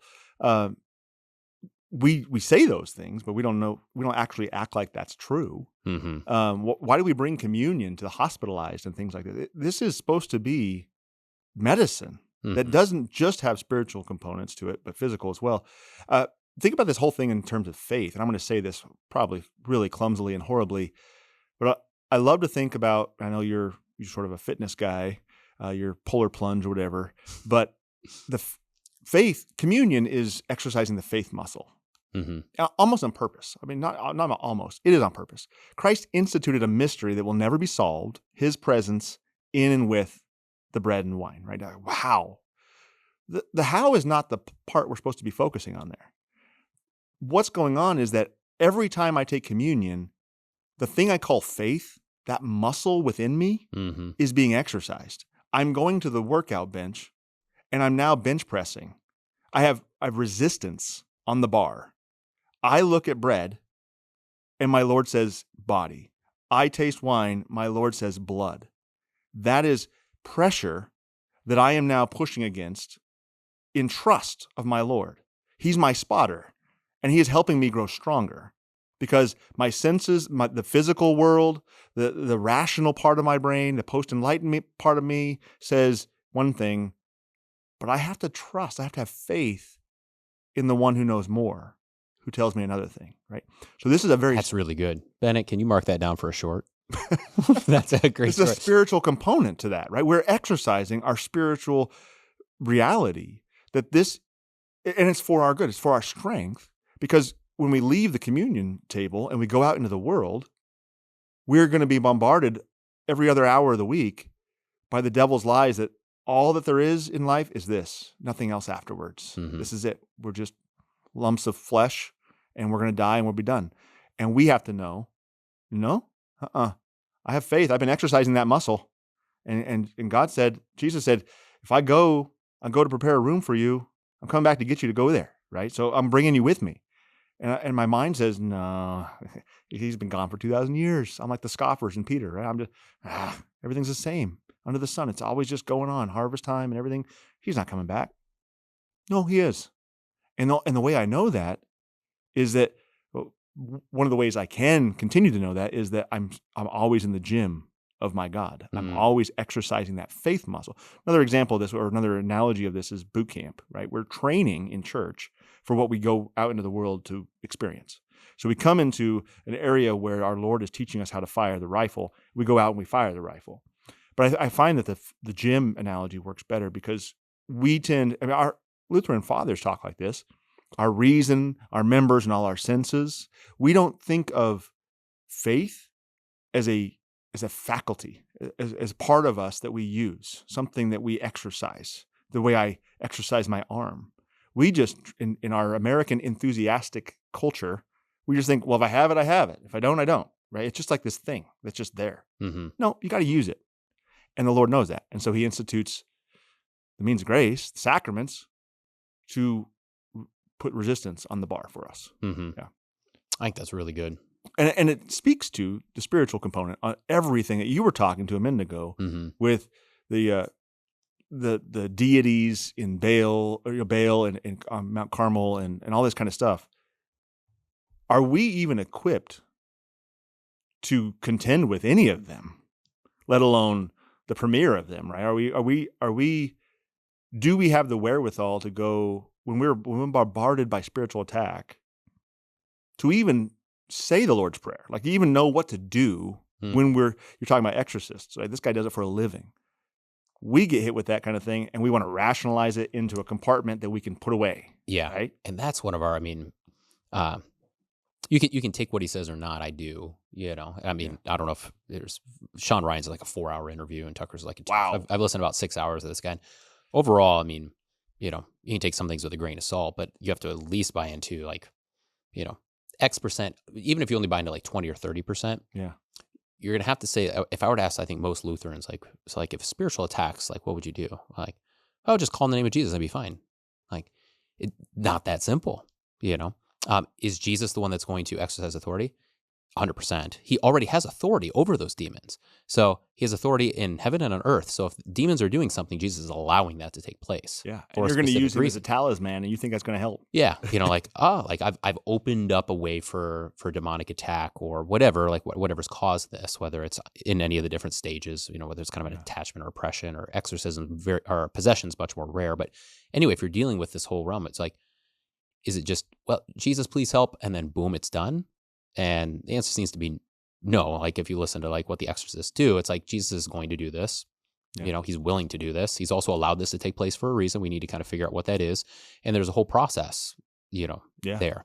And, for him, he's like, for everyone in the order, and this is a Catholic advantage because these are unmarried priests, right, that are doing this. But for them, he's like, we have to pray 2 to 3 hours a day. Wow. Like, so that's like a baseline. And there's always food fasting involved. He's like, I fast 6 days a week, and Monday through Saturday when I'm working, which is most of the time for them, of course. He's like, so there's all of these things of like being able to, they need to be kind of ready to step into this type of situation so that they're not vulnerable, right? So it's like if I'm just like whatever binge watching, rated R movies and like eating potato chips, and then like something happens and I'm just like, well, Jesus help, like, it's not necessary. Like there's some That's typical of our there. American faith. Like we have to be ready for that kind of a thing. And like Luther wouldn't think that way. No. Like it's not an actual like Lutheran versus Catholic type thing. No, it's more just a Christianity before probably the 21st century or maybe post World War II. Have you seen The Pope's Exorcist, that movie? No, I haven't watched a ton of exorcist movies. I've heard a lot of them are pretty accurate. There was something in there that was similar. So it's a more seasoned exorcist, and then like this local priest that he called in for the help from the Pope's exorcist. And apparently it's based on some sort of historical records. They say that kind of thing at the beginning, but there's a scene in there where the priest, the exorcist told the priest to confess his sins before they go into the room to do the exorcism, and he doesn't.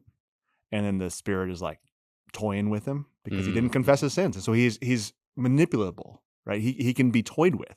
Yeah. Because he hasn't brought everything to the cross. So it's just similar to the concept, right? That if you're going to contend with these things, you should probably be trained. You should be ready. You should be prepared, not just throw out speaking of movies, like in The Mummy, right? When the servant, like has all the different chains on. I don't know if you remember that movie.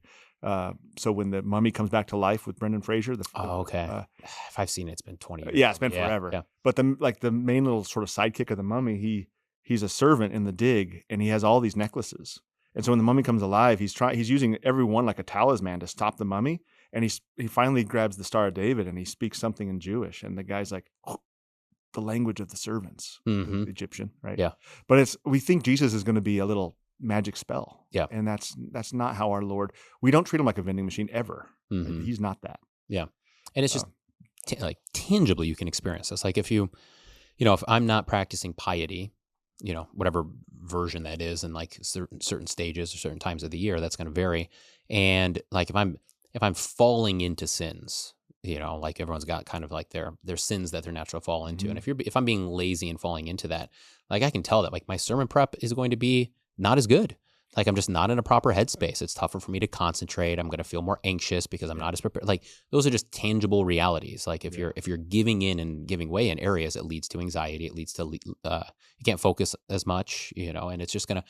And hopefully Christ takes you through if you're trying to kind of fulfill that. Right. But I mean, I'm sure every pastor can say, at least I can say, like there's over the course of my 9-ish years, like there's Sundays that I'm in a better headspace and Sundays that I'm in a worse headspace.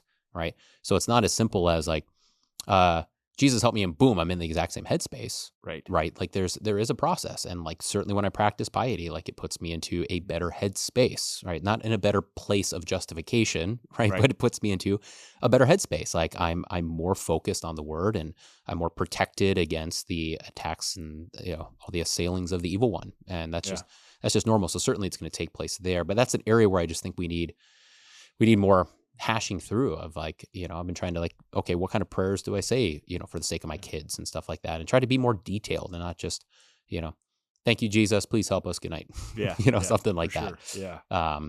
So yeah, and that's where I think kind of just this, there's, I think, a lot of things, this is kind of built into memento, that remembrance aspect that we've forgotten and the culture is kind of captured. I think some form of like discipline, Mm-hmm. Food fasting is a big example that, we've been deep diving, but like food fasting, that's like the church's thing in the West. Yeah. Right. It's not that they're the only ones, but that's certainly like, they're the ones that kind of understood that. They understood the benefits of it. They understood how that affected spiritually and whatnot. I mean, it's all throughout the New Testament, the book of Acts, and we've completely lost that. And what's the secular world doing now? Like fasting's massive. Like there's tons of people fasting in America, and it's not necessarily the Christians. Like they've learned something that we've forgotten. But that's where I wonder in kind of the spiritual realm is like, we've just forgotten the spiritual realm. We've forgotten what our forefathers have said. We've forgotten what the church has said. We've forgotten, how to kind of contemplate and reflect on the 23% in the New Testament, flowing through the book of Acts, certainly through the epistles, the Old Testament, and, all of these weavings. We've kind of minimized that, forgotten that. And now the secular world is really becoming obsessed with the spiritual realm, and they're going about it in an unhealthy way. So we need to be able to recover, like, no, we have a robust history of understanding the spiritual realm and having lots of details of how that realm works and how it interacts in a Christian's life, or even more broadly. Like, we have inherited that language, we've forgotten it, but we need to recover it, because now people are asking those questions, and the church is over here like, well, Right. I don't know, but like, but there's TikTok channels of, witches and stuff that are talking about this in a very unhealthy way. Like, we need to be able to speak to that. I think that's a modern apologetic we need. I think less people are asking about like, what's Aquinas's arguments for whether there's a God or there's not a God. Like, I don't think that's the questions that Gen Z is asking. I think Gen Z is asking like, there's all these spiritual components that I think I believe in because it makes sense in this kind of postmodern worldview, and and there's all these different voices speaking to this. I mean, Joe Rogan's speaking about it, and a lot of his guests are in completely different ways, and it's like, that's where the church needs to be able to speak to those questions and say, we actually have full-fledged answers that we don't have to come up with. We've inherited these answers, and we've got like a clear line back to scripture.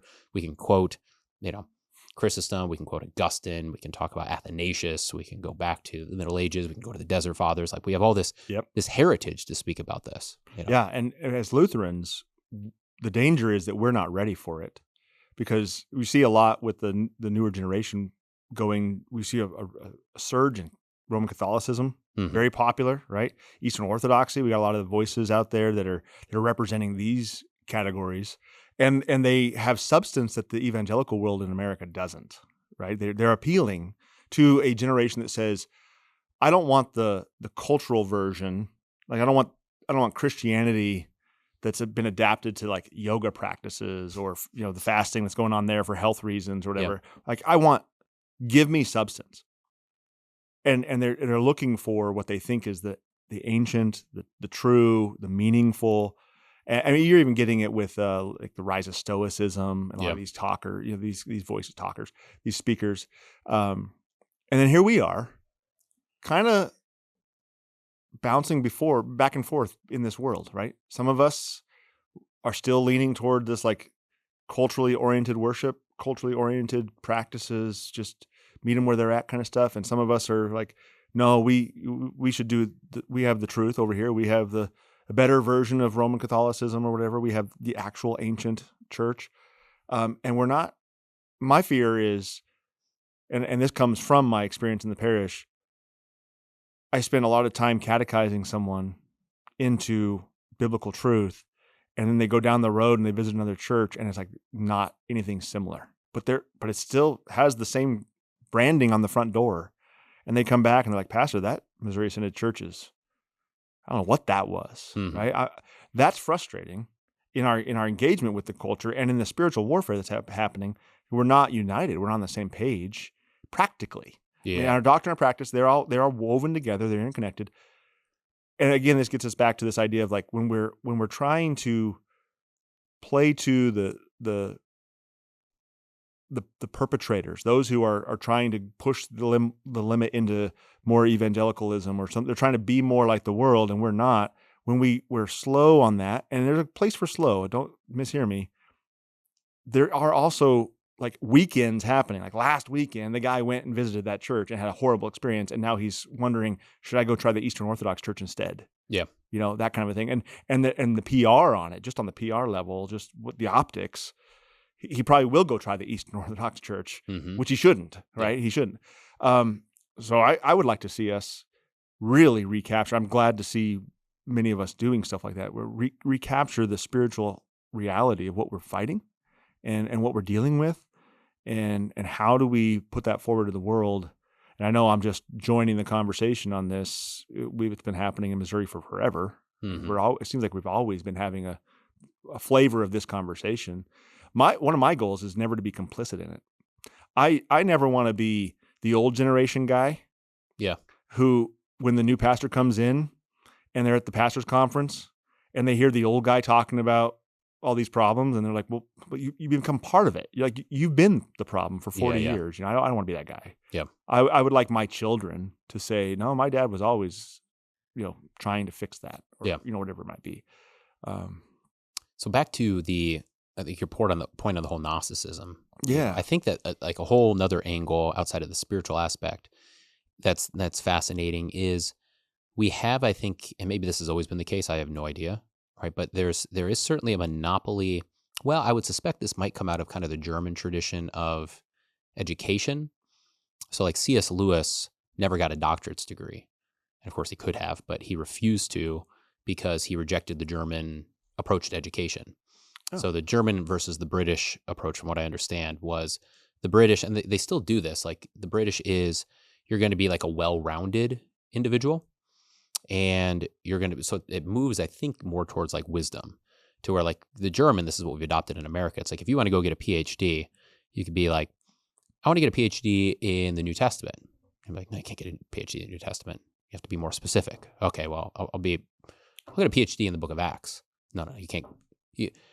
Acts 1-4. No, not yet. Like, to be a PhD, you have to become an expert in this very specific topic, right? So it's like, I'm going to be an expert in Acts chapters 1-4 and how it's understood in the pre-Enlightenment period, from 1500 to 1570 in Assyria, like, or something, right? Yeah.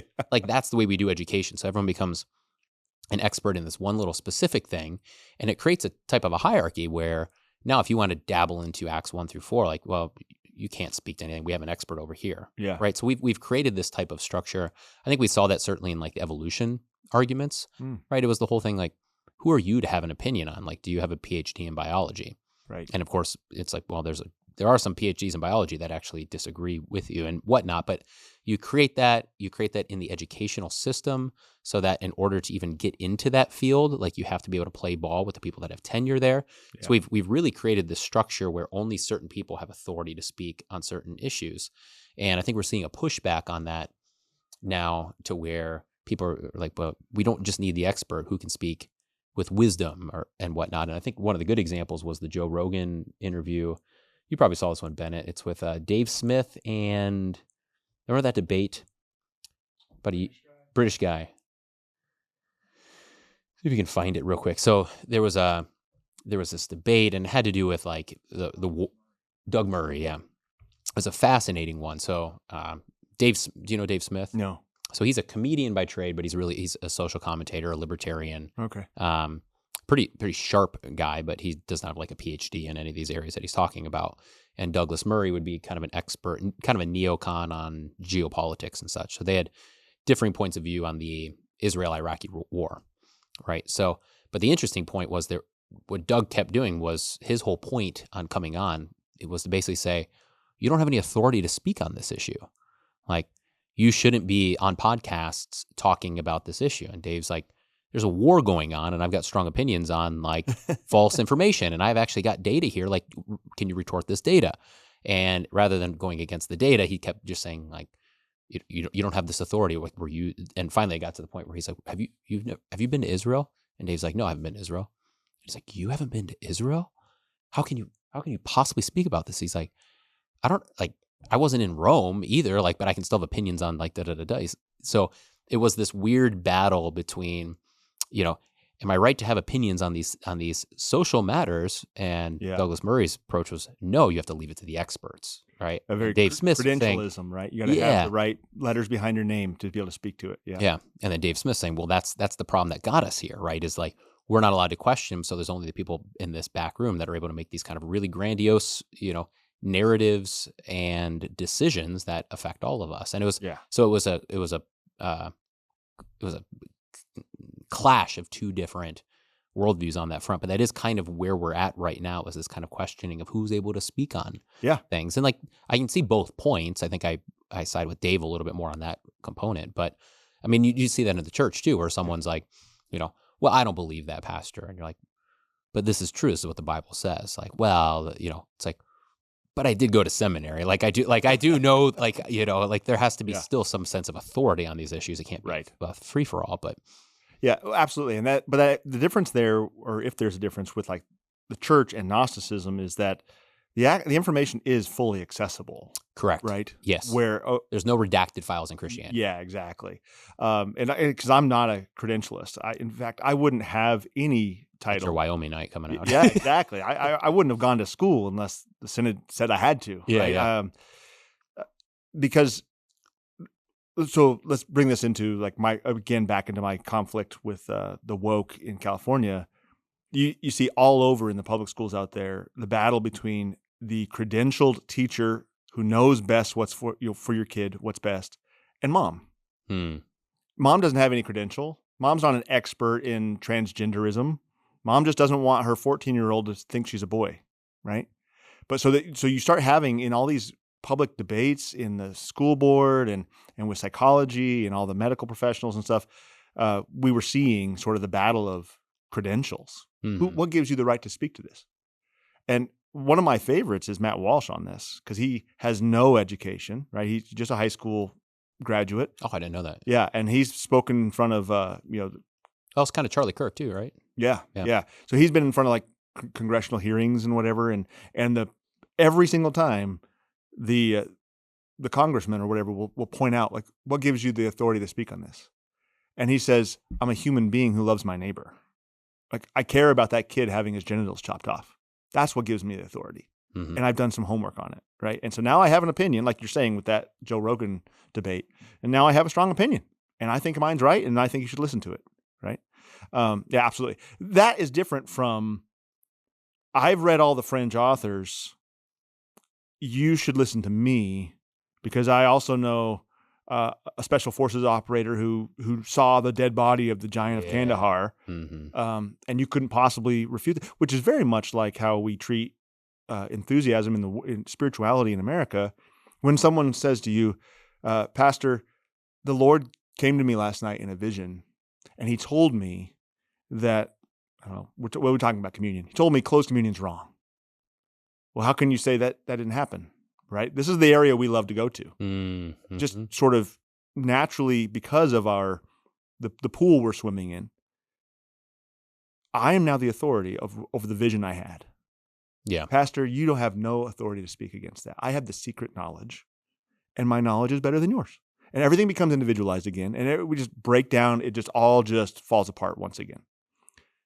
When we're dealing with the revealed word of God, the truth that's out there, you and I can objectively say, well, I know the Lord revealed this to all of us. It says we should probably not partake of the table of demons and the table of the Lord at the same time. And so therefore we have a closed communion statement, or we shouldn't partake of the fruit of the tree of knowledge of good and evil. And then after they did, they were kicked out of the garden with a flaming sword guarding it. So therefore we should have closed communion. I don't know. I'm just spitballing here, but that idea of what credential is ultimately on the table, our humanity, right? That we are human beings created by God to receive his word, to be restored in his image through Christ, through the waters of holy baptism, and therefore what we want is truth spoken. Kind of full circle that, I guess, back to the truth thing. But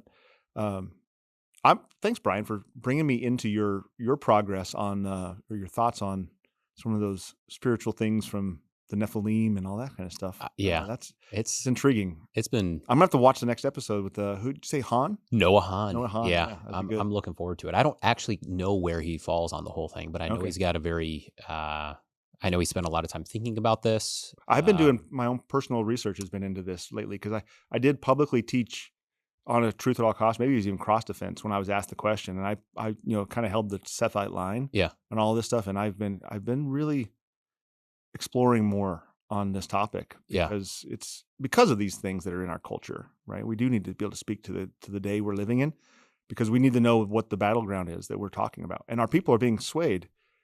Everything's not just a woke battle. Sometimes it's somebody on his keyboard or on his computer behind the keyboard at night drinking his beer and he's being influenced by somebody on Joe Rogan talking about this, right? And we need as church to be able to speak to that.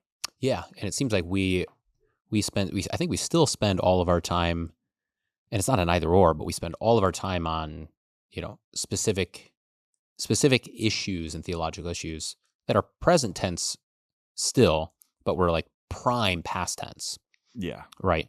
And we have to be able to still do both. Like we have to be able to have our discussions on justification, have our discussions that were like early church issues where that wasn't the main focus. Like they were dealing with things like Gnosticism or Marcionism, or they were dealing with Arianism, questions about the Trinity. How much time do we spend dealing with those kind of confusions? Because the reality is, in our pews, there's going to be people that are confused about justification. There's probably more people that are confused about the Trinity.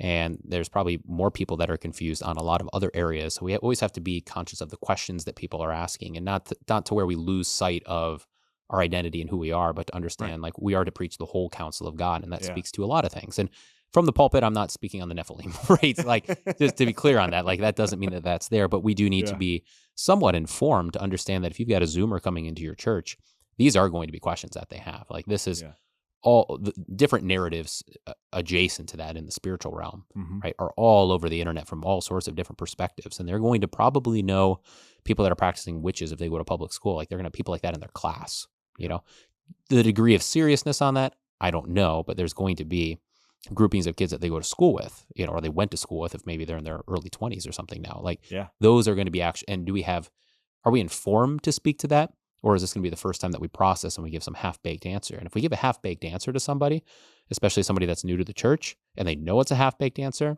we're going to cut our authority out from underneath us. Because they're going to be like, you just gassed off on something and that was a terrible answer. Yeah, this is the Sunday but I'm school supposed to trust you on this other issue. Yeah. When we have these very well-intended people who are teaching Sunday school, they get the hard question from the kid, and they think they can fluff them, and the BS radar is like through the roof. Like that's not the truth. Yeah. And they're put off by the church, right? They think we don't have the solid answers anymore. Yeah. Yep. That is the problem. And so we're good as Lutherans. What we need to do is embrace our history of saying only what Scripture says, nothing more, but nothing less either, right? And it's a hard temptation in our age of podcasts. Get on there, gas off for a while, right? Only if you know what you're talking about, right? Otherwise, we're playing a dangerous game. Yeah, words are important. Right? Word is the important thing. God is the word, right? All words come from the source word, and we use them very flippantly all the time. Yeah, right? So we got to be careful. Like Wyoming night and Wyoming in and Wyomingites. Yeah. Well, I don't know if the Lord's going to hold that one against you. Yeah. Isn't that crazy? And this also speaks to something like Justin Martyr said, that all things rightly said are property of the church, something to that effect. So we don't have to be worried about. I've already sort of set the boundaries. We don't want to interpret through fear. We don't want to interpret through fascination on these strange sort of fringe issues. But we don't need to be worried about diving into them and then even capturing some of it and then using that in our proclamation of the truth, right? Because every word, there's only one truth. There's only one truth. Yeah. So we get this a lot with, and this is a whole side topic on things, but guys will be afraid to quote like Gandhi, for example, or something, because he's obviously not a Christian. But if whatever he said was right, I don't care if I quote him. Like, why not? Yeah. I mean, my God's behind that word, right? I'm going to use that word. It's the pillaging of the Egyptians. Yeah. Right. Yeah. That whole idea of, especially in classical education, of like, we're going to read Plato and we're going to read Odysseus, and we're going to read these things because there is actually natural law truth that's being explored there, and you can baptize it. I mean, what do they say? Like Aquinas baptized Aristotle or something like that. That like people kind of stopped reading Aristotle, until Aquinas was able to take some of his concepts and and move them into a Christian realm, right? Like that's what Christianity does. In the same way, if you go to Luther Classical College, like they're going to go and you're going to read Odysseus, which is written by a pagan, right? But Yeah. there's some real true themes on like what does courage look like, what does wrath look like with Achilles. Well, that's what Lewis did so Iliad, famously with the Narnia books, right? Yeah. He takes these pagan ideas and he impregnates them with the Christian worldview. Yeah. To great success. Yeah. Absolutely. Yeah. I mean, Chesterton, one of his lines was, the modern man has to become a pagan before he can become a Christian. Yeah. And I love that. Just that he has to have that wonder and awe of the supernatural first, and then understand what that supernatural is, rather than this kind of whitewashed world and then try to force feed God into this naturalistic understanding. God doesn't make sense in that construct, which is one of our advantages now because we've moved past, I think, that materialistic approach. And like Zoomers are not materialistic. I don't even think millennials are really materialistic. That worldview has kind of died out. Yeah. So let's take a quick break and we'll hop back in. Okay. All right. And Bennett says we're back from our second break. I didn't hear him say that. Did he say that? Did you say that, Bennett? He knows sign language. We're back online. What he does is he just points. And does a little head nod. And that means we're back. So we're kind of doing shifts here. So we're just going to do another big shift and talk about, and reason for this is you did a lot of videos on this, especially like 2 years ago, I saw some. So, but just talking about amillennialism. Yeah. Right. And some of the connection with that, because it's something that's being talked about a lot now in connection with the modern nation state of Israel. Right. Right. And then people kind of thinking through like the war that's going on and kind of plugging into this amillennial, which is more of an evangelical type eschatological approach. Is that correct? And, coming to weird conclusions. So if you can just kind of explain what amillennialism is, how it's being applied in today's context, and what your thoughts are on that. Sure. Well, amillennialism is coming from the idea that A being the antithesis, right? It's not a millennium. So from Revelation, where we have mention of the 1,000 years, there's a word for millennium, and amillennial is a not literal millennium, not a literal 1,000-year reign of Christ. Okay, I think I might have said that wrong then. Yeah. Or anyway, keep going. Anyway, I don't know exactly what you said. I know what you meant. You said what you said, but I knew what you meant. Just listen to what Tyrel is saying here. So yeah, so the A is that we're not in a literal millennium, as opposed to pre-mill, post-mill, this kind of stuff, where there is going to be a literal millennium, and then the debate becomes whether it's pre-tribulation, post-tribulation, this kind of thing. The Lutheran position historically has been that we are in the actual last days, the 1,000-year reign of Christ right now. And we have been since the ascension, basically. That the last days began with the church age, that they run parallel. They are the same thing. They are synonymous. The New Testament era, the church era, is the millennium. Now, this is not what your regular modern American evangelical is used to thinking. This is not Left Behind. This is not Kirk Cameron. This is not John Nelson Darby and all of his charts and graphs and all that. Those things are usually pre or post. And they have to deal with when you're raptured, before the world, before the Lord comes back, before tribulation, these sorts of things. So historically, we look at the millennium and we see how the apostles, Peter, John, you see it all over the place. They are already talking about it is the last hour. These are the last days.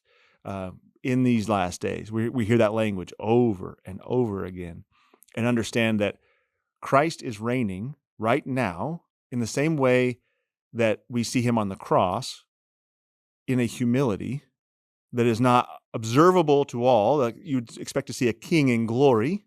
We look to the king with a crown of thorns, right? His glory is masked by the humility, and he's going to come back on the last day in glory. But many people in the American evangelical world and in the Christian conversation on the last times and the last days and the Iran war, and Israel and all this kind of stuff, they're thinking about it in terms of, well, the old world word for it is chiliasm. That's the Greek, the chiliastic, or is that Hebrew? Anyway, one of those. The chiliasm, which is another word for millennium, and it's a very Jewish idea that the Lord's going to return and he's going to bring back this reign, which is why we see the apostles asking, right? Now, Lord, now is the time. Are you going to reestablish the kingdom of Israel now? They're looking for an earthly king. And now we're right back to that. There's nothing new under the sun. The church is looking for the earthly reign and the earthly king. And we say that the amillennialist says he's reigning now. in the midst of all of this. He's been reigning, and we come into the kingdom of heaven through many tribulations. We come in through suffering. We come in through the knowing that he is our Lord and Savior. Christ is with us in all that we experience to this day. Amillennialism is the position that I teach, that we historically teach as Lutherans. You'll get sort of pockets within our circles of some will try to hold different positions, but that's the general one that we hold to. It's actually, I see it kind of gaining ground in just sort of the broad evangelical realm. It seems to get more conversation now. Not that I have my finger on the pulse that tightly, but it does seem a little more acceptable to the world. When I became a Lutheran, it was a shock to me to hear all of this. I was like, well, of course, I'm going to be raptured before everybody else, and I'm going to avoid all the tribulation and stuff. But so that was the standard that I was used to coming out of the evangelical world. But I'm hearing more and more voices talking about the amillennial perspective, which is the one that jives best with scriptures, and I would even say church fathers. You will find pre-mill kind of like different versions of the millennium being taught among the church fathers. There's not a consensus there through and through, and you'll get a lot of these guys today quoting those guys. It's easy to quote a church father. Yes, you should probably quote him when he is actually saying something that is consistent with Scripture. I mean, we can quote a bunch of heresies coming out of the church fathers. So how does that connect with with Israel, the nation state of Israel, and some of the interpretation on the war and such there? Well, Theodore Graebner, I don't know if you're familiar with that Lutheran. So he's a early 20th century American Lutheran. I think Theodore Graebner might have been the first English-speaking, like native language English Lutheran professor at St. Louis or something like this.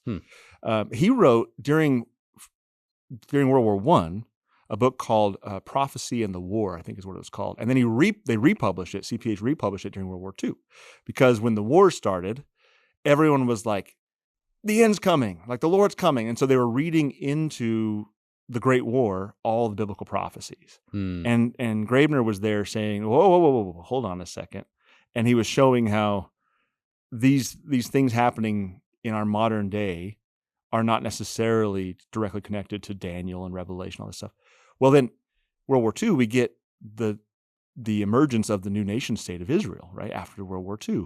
And so now it kind of has grown legs that World War II was and even 1918, there's a certain date, and I've drawn a blank on exactly when that was, but there's a 1917 or 18, there was this moment that many of these Darbyite type teachers, these pre-mill type guys will look back to as the starting point. They still hold to World War II, and then even they'll backdate it to 18, I think, looking at, well, this is the event that initiated. And so now we're still in that process and then now you start to look on their charts and see what little season are we in? This kind of stuff. So what we're seeing right now with a lot of the emphasis on Israel in our politics today and Christian Zionism and all this conversation that even religious folks are having now, that's becoming very common language or conversation on the internet among political commentators and stuff. It is all rooted in this idea of what significance does this nation over there called Israel play? Well, we would say none. None. The nation state of Israel is not holding a special position with regard to the end times prophecies. We are the Israel from the scriptures, right? The Christian church is this Israel. And in the American evangelical world, you start getting, like right now, your comment section is blown up probably with replacement theology. That's heresy, all this kind of stuff. No, there's a sense of fulfillment. And there's, as we read in Romans, especially when you get into Romans 11 and things, this teaching of the Israelites of the Bible, they have rejected Christ. They rejected the Messiah.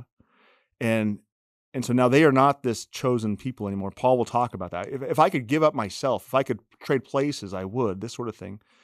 And so we got to be careful when we start talking about the nation state of Israel and that landmass over there. It is not, all that is to say, this is not the same thing as the Israelite people from our scriptures. No, same blood, same like race and stuff. Well, sure, we have a Jewish race over there, but it is not. We are not waiting for a certain red heifer on a certain temple mount and all that kind of stuff. Christ's body is the temple, and it was destroyed. And he raised it up in 3 days, and now the Spirit dwells within us. We are the temple, right? This language, and he is reigning now. And it's a very nuanced and very intriguing conversation to be had. Every time I make a video about it, I basically just dip my toe into the pool because it's so complex. Unfortunately, it's complex because guys like C.I. Scofield and the Scofield Reference Bible and John Nelson Darby before him, and then everybody after them, Tim LaHaye and these guys have made it it's become the normal for a lot of people, and it's a very complex system that they have. But when you read the scriptures away from all of their man-made tradition imposed on it, it's actually not that complex. It's pretty simple, pretty straightforward, but it's weeding through all that gets complicated. What does Gog and Magog have to do with it? Yeah. Oh man, that's crazy. Depends on who you ask when you ask them, but it is not Iran and Russia. You could say that. So that's one of the theories out there. Yeah. And what's the idea? What's the idea that leads to those kind of connections that people try to make? Well, what we have going on with Israel is, and this is fascinating in regard to they are northern invaders, right? It's very fascinating that in Israel, if you start to look, we have Egypt below, but most of the assaults coming on Israel come from the north. And even when you think of the Battle of Armageddon and these sorts of things, these are battles coming from down upon them, coming from the north. And so Gog and Magog fits into that calculation. You have the Assyrian Empire, you have Babylon, which is helpful for us in understanding the millennium and things like this, because if Jerusalem is the quintessential holy city, what is the quintessential unholy city? Babylon, yeah. Right? All the way through the scriptures, all the way back to the Tower of Babel, right? And in Daniel, it's the first empire. It's the premier empire. And in his vision, it's the one that will, it will lead to the Greek Empire. Alexander the Great is represented there. It leads to the Romans. And then in Revelation, John, he's quoting Babylon. Right? He's referring back to this imagery of Babylon. So when we start looking at the map, we get in trouble if we start trying to one-to-one, oh, that's Gog. Oh, no, now that's Magog right over there, like Russia. And Theodore Graedmer in his book, he does a lot of linguistic stuff because apparently there was a big push to show the relationship between Moscow, the word Moscow, and Magog. And it all was just a nothing burger. Okay. So, I mean, people will go to all kinds of lengths on this stuff. But we can understand just simply bringing it back from our previous conversation about spiritual reality. And maybe this is, I don't know if this is a loaded phrase. I don't know it well enough, but sort of cosmic geography. Are you familiar with that kind of language? Not specifically, but I think I would understand what you're saying. Yeah. So I don't know how loaded that phrase might or might not be. Maybe I'm using it too recklessly. But when we're reading scripture and we understand what's going on in the end times and prophecy, there is a sense of cosmic geography. Since something like everything, when you leave Jerusalem, everything is down, right? You're always going down from Jerusalem. Even if you are going up, you're going down from Jerusalem. So there's a sense of movement in these things. So when we get back to Jerusalem, we get back to Israel and the invasion and the war against God's people, we have this sense of the nations, the superior nations from the north coming in, because that is where Babylon was. That's where the threat would have been in the sense of their understanding of their geography, not only yes, in their world, but how it related to their spiritual geography, their spiritual concepts, right? So yeah, Gog, Magog, we get the beast. There's lots of fascinating material out there about who's who and what's what. Basically, well, nothing burgers seems to be what I want for lunch. I keep saying that phrase, but it all falls flat, man. It all falls flat. The reality is that Christ has come. He has secured his bride. He promises to come again. and we are living in a millennium. It is not a literal 1,000 years. That phrase is taken out of context. It is used. It gets a lot more freight than it ever should get. You get guys. I get this comment all the time on almost every one of the videos that goes up. I get somebody will say, "But a day is like 1,000 years to the Lord." That's not the context of that. He's not saying this is how he reckons time, and so then therefore you could do the math and you could figure out, well, how many days has it been for God? Yeah. He's not doing that. I like that cosmic geography because like that is the Babylon, right? That you've got the Tower of Babel, which I mean, you could translate that the Tower of Babylon, right? There's no difference between Babel and Babylon. Some translations will do different things, but you have Babylon introduced as kind of the worldly power, right? Without God and contrary to God. And then that basically becomes the archetype.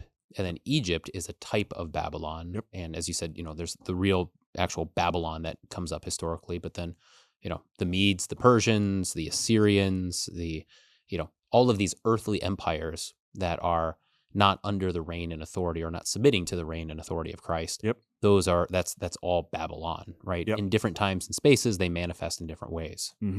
Yeah, like the Horror of Babylon, this kind of stuff, right? You can see in the beasts that emerge in Revelation. You have sort of the economic forces that are at work with the state, and you see how the ungodly, the nations, are all working against the godly, and this is the war. And this brings us, I mean, we can touch on all the things we talked about already with the Nephilim and things like that, and the Sethite view and sons of God, sons of daughters of men, and all this kind of stuff. It's who are God's chosen people, who are not, right? Well, and this is with Israel, the danger of giving the modern nation state of Israel any sort of special place is that all of a sudden we now have a parallel track to the Father. Right? You have to come through the Son. I am the way, the truth, and the life. No one comes to the Father except through me. Unless, of course, you have Jewish DNA, and then you can get through eventually. No, it doesn't work that way. Yeah. So we're dealing with who are God's people, who are not God's people, and all the end times, millennial type stuff. The Armageddon, the Gog and Magog. It's a conflict between those two. Well, we're having that conflict right now all the time. We are constantly the war of Armageddon is raging, if you want to think of it that way, because you have the godless and their kings, their princes, their priests, all your TikTok influencers and Hollywood, celebrities, your I am science people, everybody waging war against truth, against God. This is the great conflict.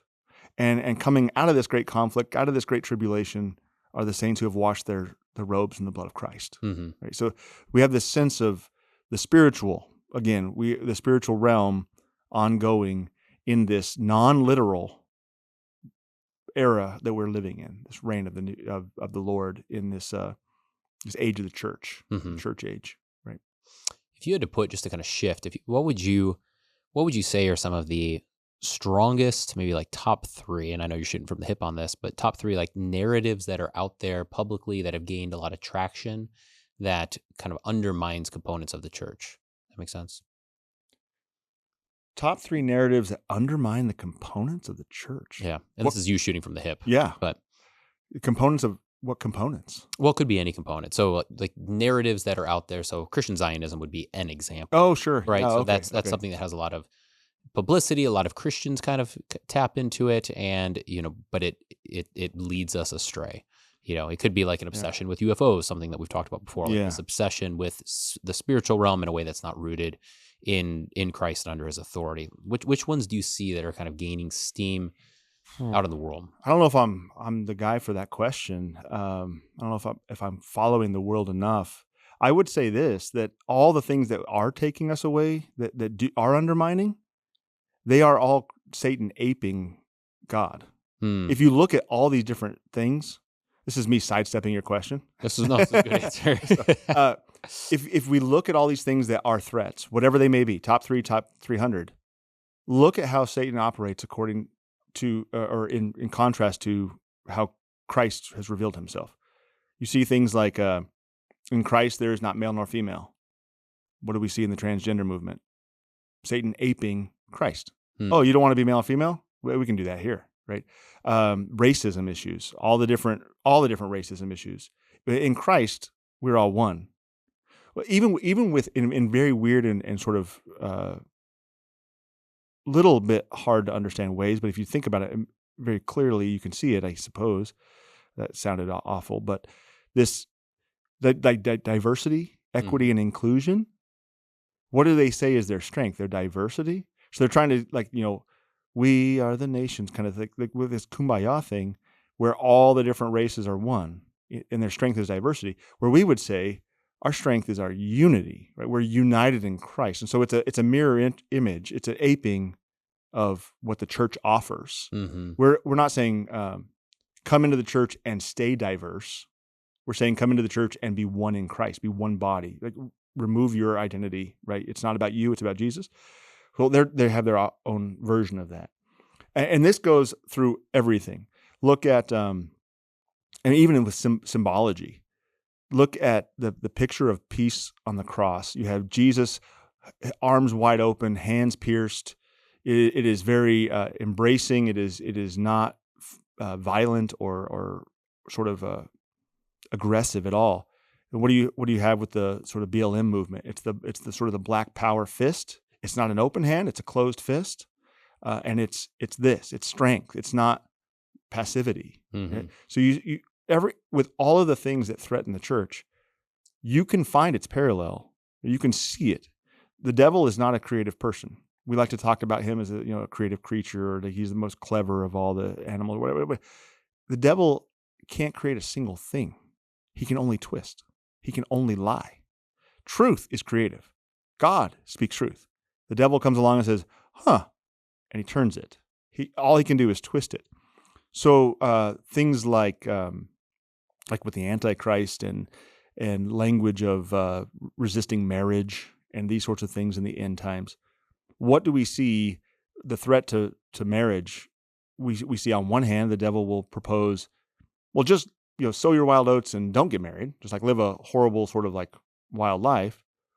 But you also see a sense of, well, how about just let's redefine marriage? How about it's between a man and a man now? How about let's change it because he can't create anything. Mm-hmm. So whether we're talking about UAPs or whatever it may be, Christian Zionism or something, the devil he's trying to replicate what we actually do have revealed, what we actually have from Scripture, what the church actually has. You can go to an example with, let's say, communion again.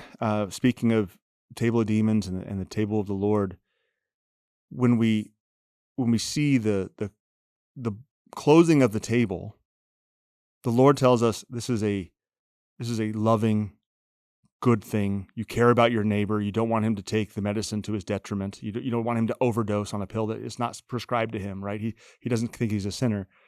What's the inverse of that is open communion, we would say. But we see a culture, and I'm trying to draw this into language of medicine because we see a culture that's a drug culture. We see all these psychedelics. We see the devil is tempting us to want to play with medicines, big pharma, all this kind of stuff, right? With COVID stuff, all this medical stuff, pharmaceuticals, mm-hmm. Has its direct correlation to communion in the sense of the medicine of immortality and how we receive what's good for us into our body.